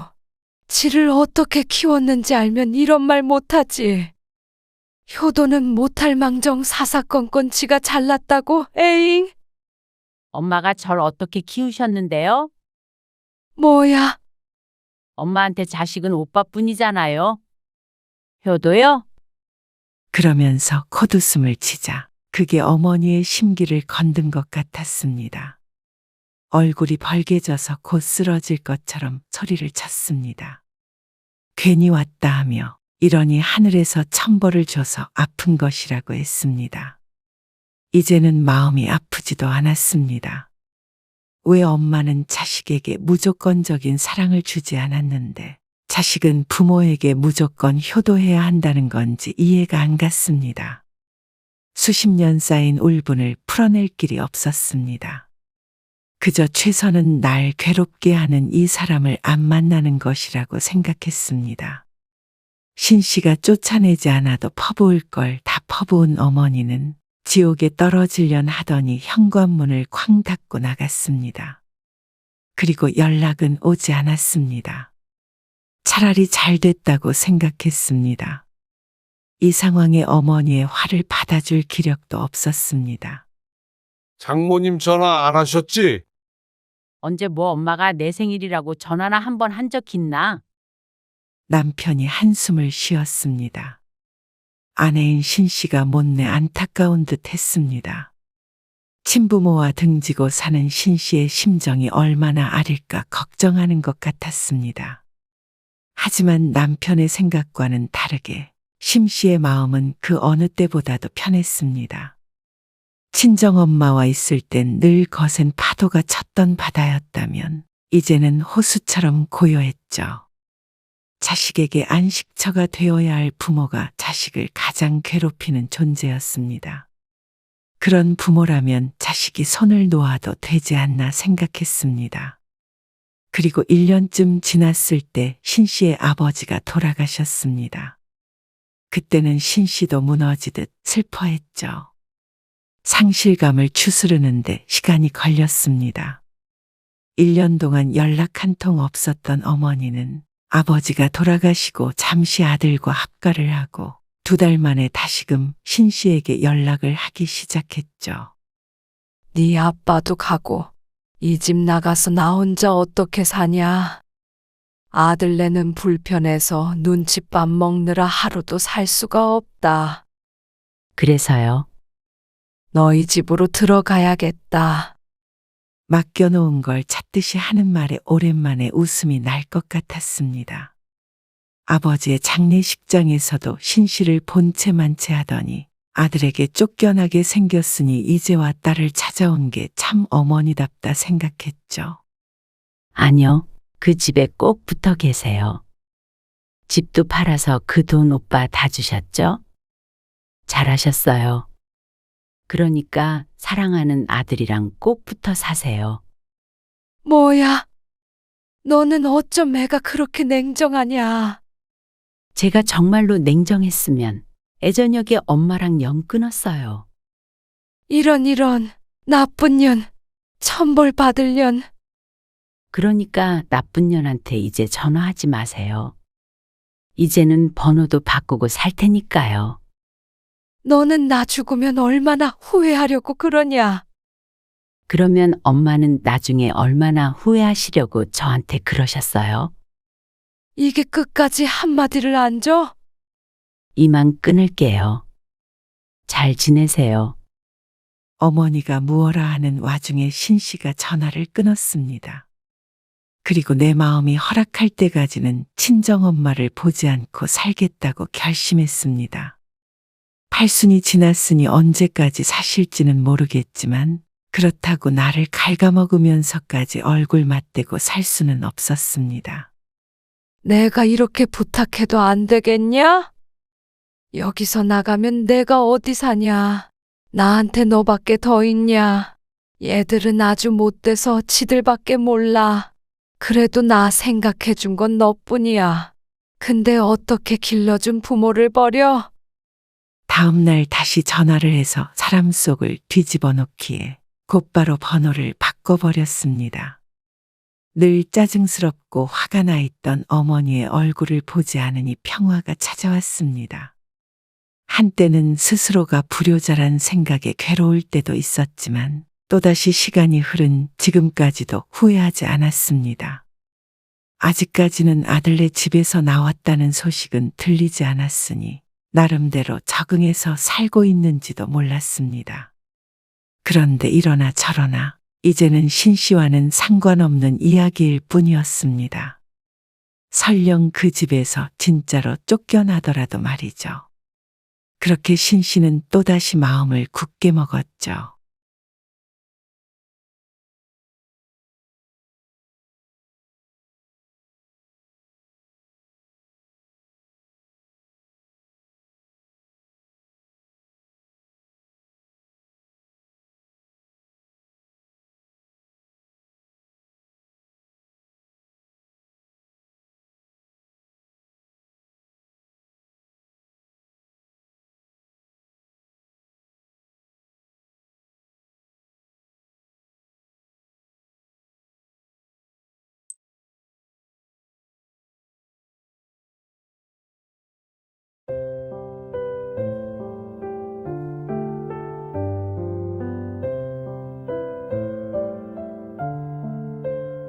여보, 밥 좀 한 그릇 더 줘. 내가 당신 식모야? 더 먹는 건 알아서 떠먹어. 뭐? 사람을 앉아서 부려먹기나 하고 말이야. 아내랑 자식이 해달라는 건 뭐 해주는 것도 하나 없고 돈 안 벌어온다고 사람을 식모 취급이나 해. 식모 취급이라니? 당신 바로 옆에 밥솥이 있잖아.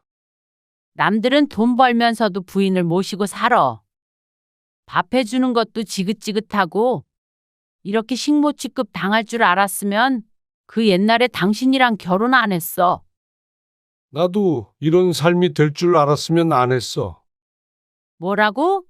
당신 말 다 했어? 아니, 한마디만 더 하자. 그러면 당신은 이제라도 그런 대접 해주는 사람 만나. 뭐? 오늘 이야기 속 주인공은 61세 이성철 씨입니다. 그리고 그의 아내에 관한 이야기입니다. 이 씨는 아내에게 정이 뚝 떨어져 버렸습니다. 30년간 같이 산 배우자에 대한 일말의 애정이나 존중조차 없는 아내였습니다. 어쩌면 이 씨를 남편이 아니라 편히 살 수 있도록 돈만 벌어다 주는 존재로 생각하며 산 것 같기도 했습니다. 볼 일은 오직 그것뿐인 것 같았죠. 그러니 그렇게 사치하며 살면서도 밥 한 그릇 더 달라는 이 씨의 말에 화를 내며 직접 떠먹으라고 숟가락을 쾅하고 내려놓았나 생각이 들었습니다. 아내와 자식 고생하지 말라고 뼈가 부서져라 이랬습니다. 아내를 만나기 20대 시절부터 돈을 벌기 위해서 쉬지 않고 달려왔죠. 그런데 남은 게 이런 푸대접이라면 앞으로 30년은 어떻게 살아야 하나 싶었습니다.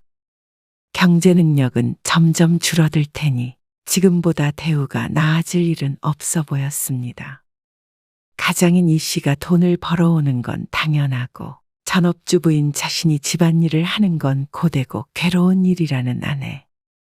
자신을 인간적으로 대하지 않고 현금 지급기 정도로 생각하는 아내라면 이 씨도 이제는 필요 없었습니다. 이 씨는 30 넘어 아내와 결혼을 해서 아들을 하나 낳았습니다. 주변 친구들보다 결혼을 늦게 한 편이었는데 20대 시절엔 돈을 버느라 바빴습니다. 유년 시절에 워낙 없이 산 기억에 악착같이 공부해 혼자의 힘으로 대학에 갔고 취직을 한 뒤에도 짬 날 때나 주말에 마저 쉬지 않고 다른 일을 하기도 했습니다. 연애 한번 제대로 못 해봤어도 재산 불리는 재미로 살았습니다. 나중에 가정을 꾸려서 돈 걱정 없이 살아보자 싶어서 힘든 줄도 몰랐죠. 그래서 30대 초반이 되었을 땐 서울의 작은 아파트도 한 채 마련했고 부동산 자산들로 인해 월급 외에도 탄탄한 추가 수입이 생겼습니다. 어쩔 땐 월급보다도 많이 들어올 때도 있었죠. 이제는 됐다 싶었고 때마침 만났던 지금의 아내와 결혼까지 하게 된 것이었습니다. 아마 큰 문제가 없는 한은 경제적으로 문제없이 살겠다 싶었습니다. 내 아내와 내 자식은 이 씨의 어린 시절처럼 배골치 않아도 된다 생각했습니다. 애 정서에도 안 좋을 것 같고. 너무 정신없이 살다 보니까 하루하루가 어떻게 가는지도 모르겠어. 그래서 아이를 낳고도 2년간 직장에 다니던 아내가 일을 그만두겠다고 했을 때 잠시 고민을 하긴 했지만 결국엔 그러자고 했습니다. 추가적인 수입이 있으니 그게 아내의 월급을 대신해주면 된다고 생각했습니다. 대단한 부자는 될 수 없어도 차곡차곡 모으며 살면 혼자 벌어도 충분하다고 여겼습니다. 하지만 그런 착각은 결혼한 지 5년쯤 흘렀을 때 깨지게 되었습니다. 오늘도 밑에 층에서 찾아왔다고? 그렇다니까. 나 혼자 있었는데 애기 발소리 시끄럽다고. 아니라고 말하지. 말했지. 애는 어린이집 갔다고 분명히 말했는데도 막무가내야. 아니, 그 전에 살던 사람은 아무 말도 없었는데 도대체 왜 그러는 거래? 진짜 이상한 사람이네. 덩치도 커가지고 너무 무서웠어. 앞으로는 문 열어주지 마. 막 두드리고 난리치면 어떡해? 나한테 전화를 해. 정말 이사를 가야 되나 싶다. 이 씨가 살던 아파트에 그대로 신혼살림을 차렸는데 반년 전에 밑에 층으로 새로 이사 온 사람이 말썽이었습니다. 아이가 걷고 뛰어다니기 시작하니 시끄럽다고 찾아왔었는데 아무리 조심시키고 매트를 깔아도 소용이 없었습니다. 그러다가 이제는 애가 없어도 쫓아올라오니 낮에 혼자 집에 있을 아내가 걱정이 되었죠. 그래. 이사 가자. 애도 커가면 집도 점점 좁아질 거고. 방이 2개짜리라 거실도 좁았는데 이참에 좀 평수를 넓혀서 가자 싶었습니다. 그런데 결혼 후 이 씨의 월급은 전부 아내에게로 갔는데 지난 5년간 통장에 모인 돈을 보고는 깜짝 놀랐습니다. 아니, 돈이 이게 전부야?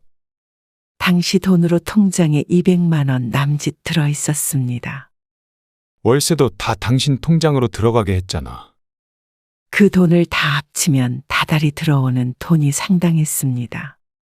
그런데 대출도 없는 집에 살면서 그 돈이 다 어디로 갔나 싶었습니다. 사치를 부린 적도 없으니 그것도 적은 것이었습니다. 그런데 200만 원. 이사를 하기엔 터무니없는 금액이었습니다. 이 씨를 당황스럽게 만들기에 충분했습니다. 왜 이게 전부냐니. 생활비로 쓰고 이 정도면 많이 모은 거지. 단순히 한 달에 10만 원씩만 모아도 그보다는 훨씬 많아야 했습니다. 아이도 어리니 아직은 돈 들어갈 데도 별로 없는데 의아할 수밖에 없었습니다. 기가 막히기도 하고 진심으로 궁금해 어디에 지출을 했는지 물었더니 아내는 억울해하며 말했습니다. 내가 허투루 썼을까봐 그래? 그게 아니라 생활비하고도 남아야 되잖아. 상식적으로. 당신이 뭘 몰라서 그래. 내가 뭘 몰라? 요즘 애기 용품이 얼마나 비싼 줄 알아? 이 씨는 아내의 말대로 애기 용품이 비싸봤자 얼마나 하나 싶었습니다. 그런데 아내의 대답을 듣자 기절초풍할 듯 했습니다. 그렇게 비싼 것들이라고? 좋은 거니까 그렇지. 소위 말하는 명품인 듯 했습니다. 이름을 말해줘도 이 씨는 처음 들어보는 것들이었죠. 그래서 통장 좀 보자고 했습니다. 5년 만에 처음으로 물어본 것이었습니다. 당연히 집에서 살림만 하는 아내이기 때문에 알뜰히 쓰고 차곡차곡 모으고 있을 줄 알았습니다. 그런데 이 씨가 묻기 시작하자 아내는 망설이는 기색을 보였습니다. 아들 것을 명품으로 샀다고 했을 때의 당당함이 없었습니다. 사실 말이야. 그리고 고백한 아내. 상당한 금액을 처가해 주었다고 했습니다. 형편이 어려웠던 처가는 아내의 도움으로 한숨 돌리게 되었다고 했습니다. 그 말에 할 말을 잃었습니다. 어떻게 남편인 자신과 한마디 상의도 없이 그런 행동을 할 수 있는지 몰랐습니다. 이 씨는 부모님 생신에 선물 하나 사드리는 것도 아내와 상의 후에 결정했습니다. 그게 당연하다고 생각했죠. 그런데 아내가 이 씨에게 숨긴 채로 처가에 돈을 보냈다는 사실이 너무 충격적이었습니다. 당시 거의 이혼 위기까지 갔었습니다. 부모를 도와준 것이 문제가 아니라 부부간의 신뢰가 깨진 것 같았습니다. 하지만 어린 아이를 생각해서 이 씨는 마음을 돌렸습니다. 아이와 부모에게 썼다는데 어쩌겠나 싶었습니다. 아니, 그렇게 생각하고 살기로 했습니다. 대신 앞으로는 큰 돈 나가는 일은 꼭 상의를 하기로 약속했습니다. 그리고 이 씨는 처가에 자발적으로 다달이 용돈을 붙였습니다. 큰 금액은 아니었지만 그래도 생활비의 보탬은 됐을 것이었죠. 하지만 그 이후로도 결혼 생활 내내 경제적인 부분에 있어서 의견이 맞지 않을 때가 많았습니다. 젊었을 땐 그래도 대부분 아내의 의견대로 했는데 나이 들면 들수록 노후를 생각해야 하다 보니 이 씨라도 정신을 똑바로 차려야겠다고 생각했습니다. 그래야 노후의 돈 때문에 비참한 일 안 당하고 살 테니 말이죠. 여보, 나 좀 어디 데려다 줘. 어디? 모임 가야 되는데 왜 하필 그렇게 멀리 잡았나 몰라 장소를. 나 회사 나가봐야 돼서 오늘은 못 데려다 주는데. 버스 타고 가. 버스? 거기까지 어떻게 버스를 타고 가? 아니면 내 차 당신이 타고 가든지. 내가 버스 타고 갈 테니까. 그러자 아내가 잠시 생각에 잠기더니 고개를 저었습니다. 당신 차 너무 커서 운전하기 불편해? 주차도 못 하겠고? 아내는 면허는 있지만 운전은 자신 없어 했습니다. 그래서 SUV인 이 씨의 차량은 운전할 생각을 잘못했죠. 오늘은 택시 타고 갈게. 그래. 그렇게 해. 그런데 얼마 뒤에 아내가 난데없이 차를 사야겠다고 했습니다. 이 씨는 그것도 나쁘지 않다고 생각했습니다. 매번 이 씨가 데려다 줄 수도 없고 버스를 타는 건 좋아하지 않아 택시를 타고 다니기에 그게 더 이득일 것 같았습니다. 그래. 운전하고 다닐 수 있겠어? 다만 그게 걱정이었습니다. 운전도 늘 해버릇 해야 하는 것인데 아내가 운전대를 잡는 일은 20몇 년을 통틀어 몇 번 되지 않았으니 말이죠. 주말에 같이 보러 가자. 그냥 내가 내일 가보게. 당신 혼자? 모임 친구랑 가든지. 그렇게 아내는 며칠 왔다 갔다 했습니다. 이 씨도 아내가 어련히 알아서 잘 보고 있겠거니 생각했죠. 나 정했어. 차? 그리고 이어지는 아내의 말에 이 씨의 눈이 크게 뜨였습니다. 아내가 골랐다는 차가 많이 알려진 고급 차였기 때문이었을 비웁니다. 크기도 커서 이 씨의 차와 사실상 크기 차이가 많이 나지도 않아 주차를 못하겠다는 아내의 말과는 맞지 않는 차였죠.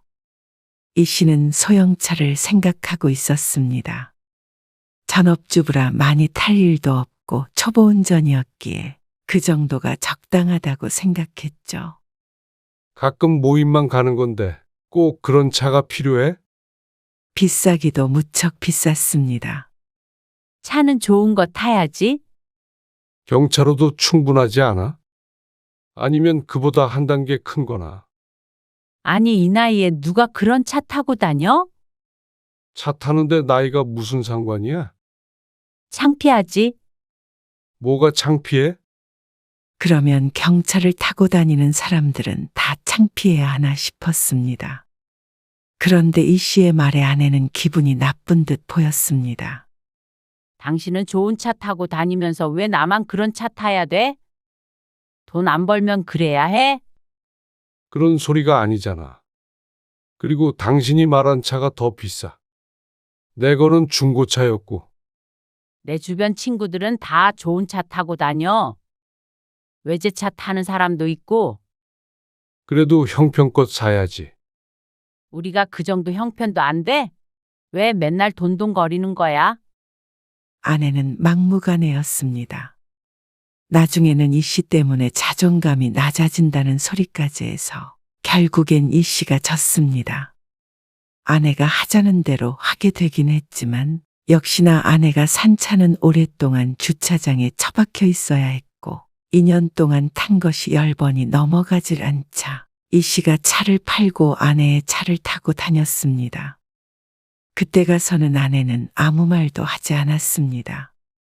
졸지에 계획이 없이 이 씨가 차를 바꾸게 된 셈이었죠.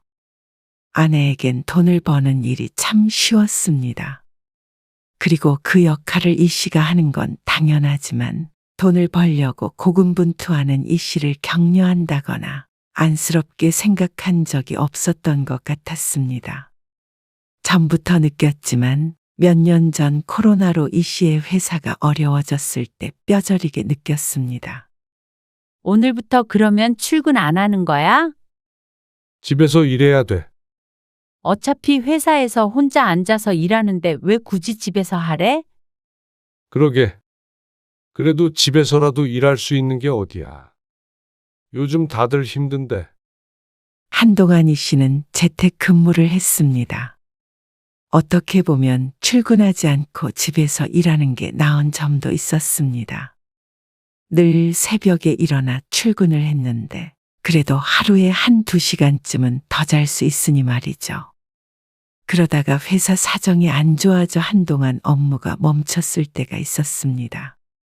그 기간 동안은 급여도 받질 못했는데 그렇다고 손을 놓고 있을 수는 없는 노릇이라 집에서 할 수 있는 일을 찾아 아르바이트식으로 무언가를 계속했습니다.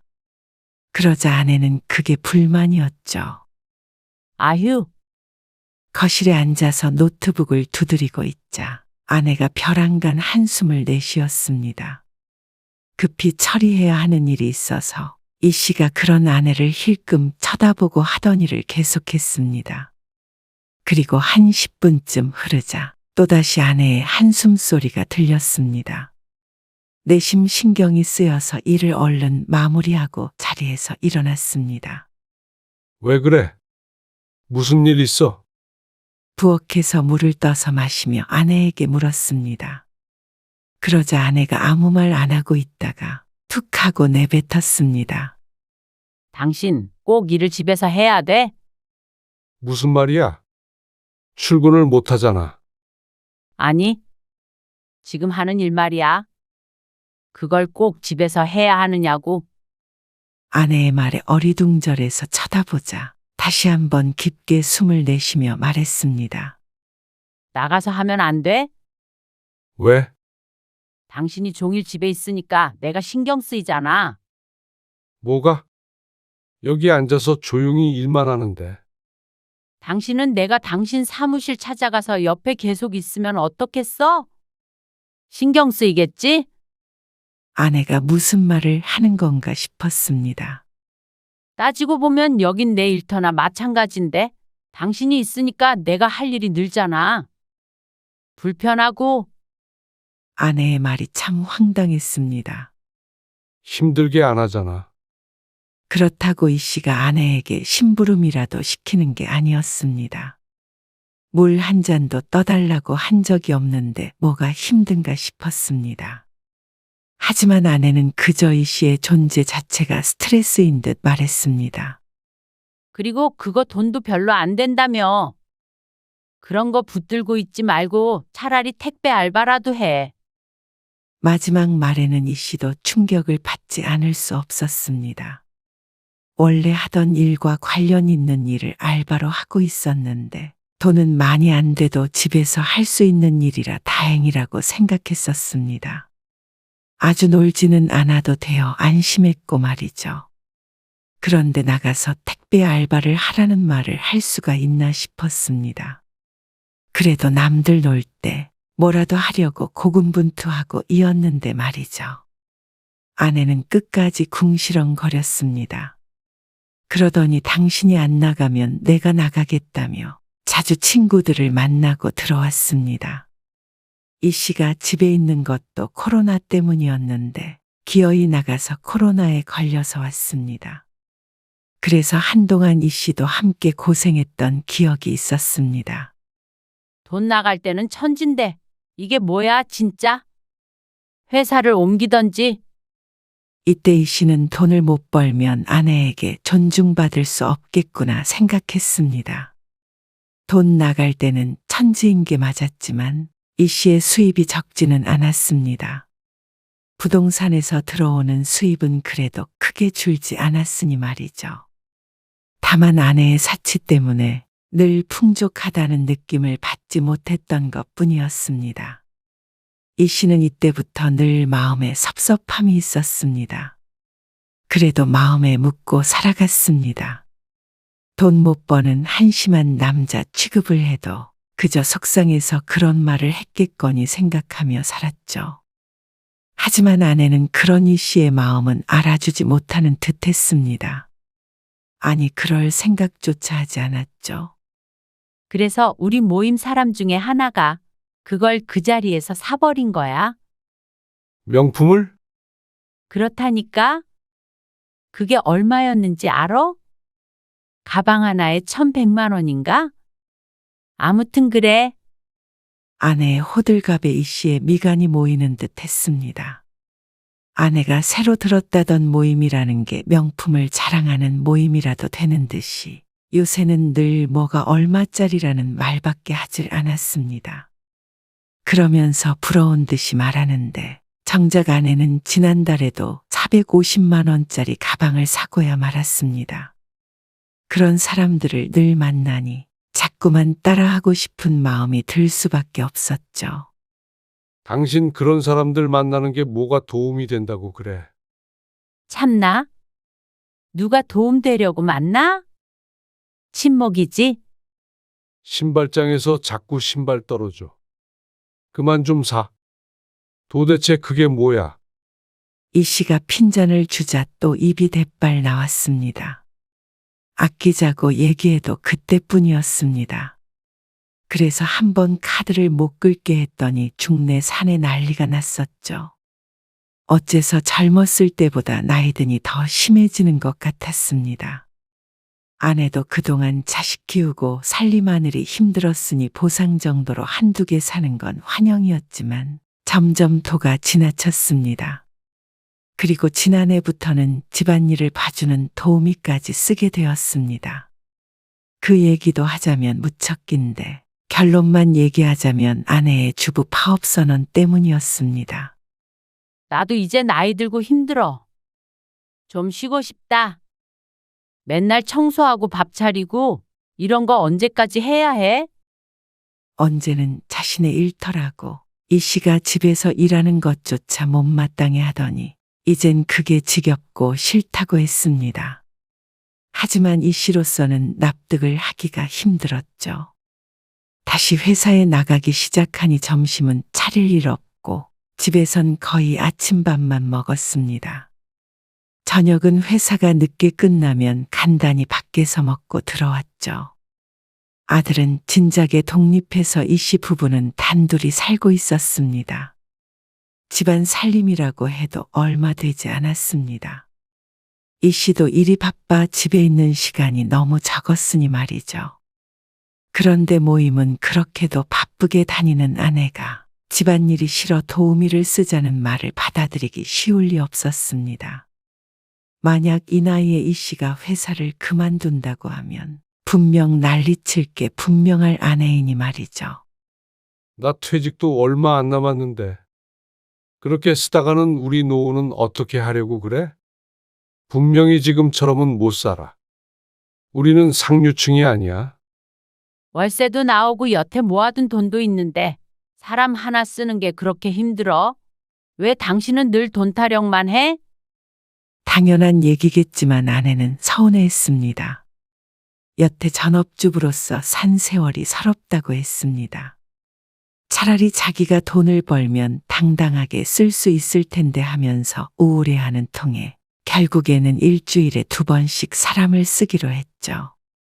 늘 이 씨는 이렇게 아내에게 끌려다녔습니다. 어쩔 땐 아내의 삶이 참 편해 보인다고 생각하기도 했습니다. 아이 키울 때야 치열했지만 대학을 보낸 이후로는 아내에겐 자유와 돈이 주어졌습니다. 이 씨도 그렇게 살 수 있다면 살고 싶었습니다. 하지만 그런 생각이 들다가도 전업주부인 아내에게도 분명히 이 씨가 모르는 고충이 많을 거라 생각했습니다. 그러니 자꾸만 아내가 하자는 대로 하게 되었습니다. 그리고 그렇지 않았다면 아마 이 나이 먹을 때까지 같이 살고 있지 못했을 수도 있겠다 싶었죠. 그래서 내가 더 열심히 벌어야겠다고 다짐한 것이 수십 번, 수백 번이었습니다. 하지만 그런 이 씨에게 아내는 별다른 생각이 들지 않는 모양이었습니다. 7시에 집을 나서서 야근을 할 때는 11시 넘어 들어올 때도 있었는데 그런 이 씨에게 수고했다고 말하기보다는 늦었다고 서운해하는 사람이었습니다. 그리고 세월이 흐르며 아내에게 섭섭한 마음이 쌓이자 남편이 돈 버는 게 당연하고 쉽다고 생각하는 아내에게 화가 나는 때도 있었습니다. 그리고 자식이라도 똑바로 컸다면 모르겠지만 자식도 크게 다르지 않았습니다. 내년에 결혼하고 싶어요. 여자친구를 소개시켜주며 어느 날 아들이 말했습니다. 동갑내기 여자친구와 결혼을 하겠다는 아들에게 이 씨 부부는 뜻대로 하라며 축하해 주었죠. 그런데 아들은 당연하다는 듯이 요구했습니다. 집 한 채는 사주시는 거죠? 그 말에 황당해서 이 씨가 쳐다만 보고 있자 오히려 아들이 더 당황스럽다는 듯이 말했습니다. 그게 아니면 어떻게 신혼을 시작해요? 뭐든지 부모에게 받는 게 익숙해진 아들은 집까지도 당연히 부모가 사줘야 한다고 생각했습니다. 이 씨는 언젠가 아들이 결혼하면 어느 정도 결혼 자금을 보태줄 생각은 있었습니다. 하지만 집을 사줄 생각은 해본 적이 없었습니다. 서울 집값이 얼만 줄이나 알고 하는 소리야? 알죠. 아니까 부탁드리는 거죠. 일한 지 몇 년 안 된 자신의 능력으로는 살 수 없으 집을 내놓으라는 식이었습니다. 어떻게 그게 당연한지 이 씨는 이해가 가지 않았습니다. 이 씨는 젊은 시절 내내 일만 하며 살았고 부모에게서 땡전 한 푼도 받지 않고 신혼을 시작했습니다. 안정적으로 신혼을 시작하고 싶다면 그만큼 열심히 벌어서 기반을 다져놓아야 했을 텐데 아들의 씀씀이는 아내를 닮은 모양이었죠. 그래놓고는 부모가 이뤄놓은 것을 홀랑 가져가 버리려는 아들의 신보에 실망했습니다. 그만큼 공부시켜주고 자리 잡게 해줬으면 부모 역할은 끝이 난 거라고 생각했습니다. 하지만 아내는 달리 생각했죠. 그거 좀 사주면 어때서 그래? 뭐? 슈퍼에서 과자 한 봉지 사주는 문제처럼 가볍게 말하는 아내. 기가 차서 말이 안 나왔습니다. 우리 노후는 생각 안 해? 우리 노후가 뭐가 걱정이 있다고 그래? 연금 나올 거고, 월세 받고, 당신 퇴직금도 있고, 모아둔 돈도 있고. 항상 아내의 말만 들어보면 이 시부부가 대단한 부자라도 되는 것 같았습니다. 하지만 월급이라고 해봤자 한 사람 월급을 조금 웃돌 뿐이었고 평생 외벌이로 살았으니 쌓아놓을 만큼 돈을 모으지도 못했습니다. 그마저도 일부는 아내의 옷장과 신발장에 다른 형태로 묵혀져 있었죠. 이렇게 쓰다가는 말년에 어떻게 하려고 그래? 집 사주고 나면 목돈도 없이 그렇게 살자는 거야? 1, 2억으로 될 것도 아니고.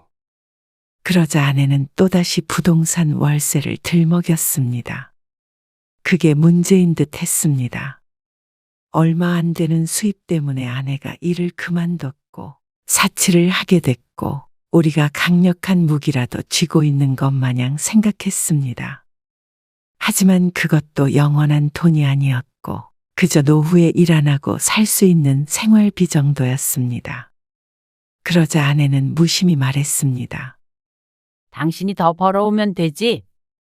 퇴직도 좀 남았고, 퇴직한 후에도 일할 수 있잖아.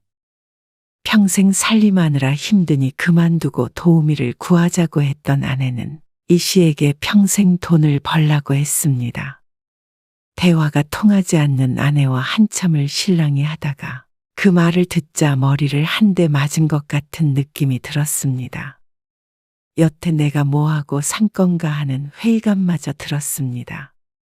그렇게 아내와 이 씨는 아들 결혼 문제 때문에 한동안 갈등이 있었습니다. 이번에는 이 씨도 고집을 꺾을 마음이 없었습니다. 가방 하나 사고 하는 문제와는 달랐습니다. 그런 이 씨에게 아내는 무척 화를 냈습니다. 그러다 아내가 모임 친구의 손녀딸 돌잔치에 갔다가 축의금을 100만 원 내고 온 일을 가지고 한마디 했더니 또다시 아내는 돈 얘기가 지긋지긋하다며 소리를 쳤습니다. 제일 친한 친구도 아니었고 새로 든 모임 친구였습니다. 과시하듯이 100만 원을 아무렇지도 않게 쓴 아내에게 이 씨도 화가 났습니다. 지난해에 이 씨의 친한 친구의 아내 장례식에서 50만 원 조의금을 했더니 사람을 잡아먹을 듯 굴던 아내였기에 더욱 섭섭함이 컸습니다. 밥 먹어요. 뚱한 아내의 말에 거실에 앉아있던 이 씨가 부엌으로 갔습니다. 그릇 놓는 소리가 크게 들리는 게 아직도 심기가 불편한 것 같았습니다. 주말이라 어디 갈 데도 없이 집에 있자니 아내가 참 마음을 불편하게 했죠. 식사 시간이 무척 조용했습니다. 아내의 미간에는 불만이 가득했습니다. 여보, 밥 좀 한 그릇 더 줘. 이 씨가 아내에게 밥그릇을 내밀며 말했습니다. 밥솥이 아내의 옆쪽 선반 위에 있었는데 아내의 자리에선 일어나지 않아도 밥을 풀 수 있었습니다. 그런데 이 씨의 말을 듣자마자 아내의 얼굴이 무섭도록 구겨졌습니다. 내가 당신 식모야? 더 먹는 건 알아서 떠먹어. 뭐? 앉아서 사람을 부려먹기나 하고 말이야. 아내랑 자식이 해달라는 건 뭐 해주는 것도 하나 없고 돈 안 벌어온다고 사람을 식모 취급이나 해. 아내의 말에 이 씨는 어안이 벙벙해 있었습니다. 허공에는 밥그릇 든 손이 덩그러니 있었죠. 본래 밥솥의 위치 때문에 밥은 아내가 늘 떠줬는데 이제는 그것마저 짜증을 내니 어처구니가 없었습니다. 그리고 동시에 아내에게 정이 떨어지는 소리가 들리는 듯 했습니다. 실이 끊기듯 툭 하고 말이죠. 밥맛도 덩달아 떨어져서 이 씨는 숟가락을 그만 내려놓았습니다. 이 씨의 심정이 어떤지 전혀 짐작하지 못한 채 말했습니다.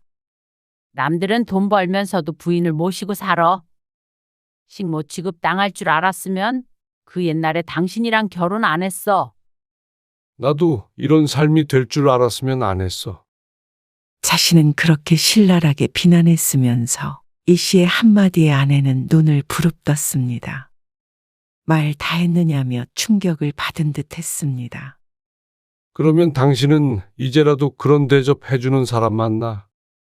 뭐? 나랑 결혼한 게 후회되면 물으자고. 결혼을 어떻게 물러? 어떻게 물으긴. 이혼하면 되는 거지. 지금 장난하는 거지? 그렇게 후회한다더니 이혼 소리가 나오자 아내의 안색이 변했습니다. 이 씨는 이제 그만했으며 살고 싶었습니다. 아내는 이 씨와의 결혼을 후회한다고 말했지만 그건 어쩌면 이 씨가 오래전부터 해왔던 생각인지도 몰랐습니다. 다만 입 밖으로 끝내면 정말로 잘못된 일이 될까봐 가슴에 묻고 산 것이었죠. 아내의 말처럼 결혼을 안 했더라면, 그랬다면 어땠을까 잠시 생각해 봤습니다. 돈만 따진다면 아마 지금 100억은 아니더라도 50억 부자는 돼 있을 것 같았습니다. 그리고 혼자 사는 외로움이 함께하는 괴로움보다는 나을 것 같았습니다. 재산은 변호사 통해서 분할하자. 사실 그냥 있는 재산 절반으로 나누고 갈라서고 싶었습니다. 골치 아프지 않게 말이죠. 하지만 어쩐지 억울했습니다. 아내가 기여한 것, 자신이 기여한 것 모두 따져서 공평하게 나눠야 할 것 같았습니다. 전업주부라도 어떤 계산법이 있을 테니 변호사가 잘 조율을 해주겠지 싶었습니다. 홧김에 말한 듯 하지만 내뱉고 나자 마음이 놀랍도록 차분해졌습니다. 내내 이 말이 하고 싶었는지도 몰랐습니다. 당신 진심이야? 변호사 얘기까지 나오자 아내는 놀란 듯 이 씨를 다그쳤습니다. 그래. 당신도 후회된다며? 앞으로는 후회 없이 살아. 나도 그렇게 할 테니까. 여보, 갑자기 왜 이래? 당신만 화나는 줄 알아? 화난다고 어떻게 이혼하자는 말을 해? 진짜 실망이다. 그래, 이제 실망할 일도 없어서 좋겠네. 뭐? 당신도 재산 분할해서 목돈 가지면 그걸로 원하는 곳에 써. 나 때문에 숨 막힌다 어쩐다 하지 말고. 진짜 너무한 거 아니야? 젊어서 부려먹을 거 다 부려먹고 나이 드니까 이렇게 버려버리겠다? 그러면 그 부동산은 공동명의로라도 해줘. 그거야말로 말도 안 되는 소리였습니다. 그건 아내가 기여한 바가 전혀 없는 이 씨의 재산이었습니다. 결혼 전부터 가지고 있던 것이었죠. 길게 말할 거 없어. 깔끔하게 법적으로 나누자. 어떻게 나한테 이럴 수가 있어? 우리 경수 이제 결혼한다는데 부모는 이혼을 하자고? 자기 인생은 알아서 사는 거지. 꼭 결혼식이 마음에 걸리면 이혼은 그 뒤로 미뤄도 되고. 근데 일단 내가 집에서 나가긴 할게. 이 집도 곧 정리하자. 진심이구나. 내가 언제 진심 아닌 말 한 적 있어? 이 씨의 단호한 말에 아내는 입을 꼭 다물었습니다. 모든 뜻대로 해왔던 아내에게는 무척 당혹스러운 일일 수밖에 없었습니다. 하지만 이 씨는 이게 맞는 것 같았습니다. 남편이라는 이유로, 아버지라는 이유로 나를 위한 삶을 못 살아온 것 같았습니다. 이건 스스로에게도 참 미안한 짓 같았습니다. 노후에 마음 편히 살아보고자 열심히 살았는데 정작 노후엔 뭐 하나 편한 게 없었습니다. 몸도 마음도 고됐습니다. 더는 이렇게 살고 싶지 않았습니다. 너무 늦은 것도 같았지만 사실 늦지 않았습니다. 60부터 큰일이 없다면 최소한 20년은 더 살 테니 말이죠. 이제라도 좀 자신을 위해 살고 싶었습니다. 그만 아끼고 그만 애끓고 책임감은 내려놓고 살고 싶었습니다. 그리고 일주일 뒤에 이 씨는 집을 나왔습니다. 아내가 이 씨를 붙잡았지만 이 씨의 마음은 이미 돌아섰습니다. 조용하던 사람이 더 무서운 법이라고 그동안 어떻게 살았나 싶을 정도로 냉정하게 아내를 끊어냈습니다. 그리고 1년 여간의 다툼 끝에 아내와 이 씨는 이혼을 했습니다. 아내는 재산 분할에 불만이 많았는데 이 씨가 결혼 전에 가지고 있던 재산들 때문에 불합리하게 느껴진 듯 했습니다.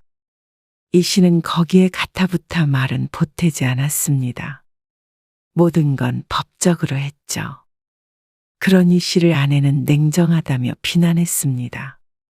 하지만 이 씨도 숨가쁘게 살아왔으니 더는 양보할 생각이 없었습니다. 그리고 환갑이 된 지금 이 씨는 혼자였습니다. 하지만 외롭지도 괴롭지도 않았죠.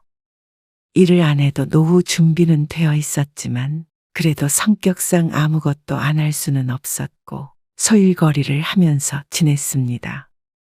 새롭게 취미를 가져보려고 최근에는 동호회 같은 것도 알아보고 있었죠. 아들은 결혼을 했고 그 뒤로 아내는 보지 못했습니다. 아들을 통해 들으니 아들네 근처에서 혼자 지내고 있다고는 들었습니다. 하지만 서로 연락은 하지 않았습니다. 그래도 아내도 아들도 잘 살길 바랐습니다. 다만 더 이상은 이 씨가 관여하지 않기로 마음먹었습니다. 이제는 스스로만 챙기며 살 때도 됐다 싶었으니 말이죠.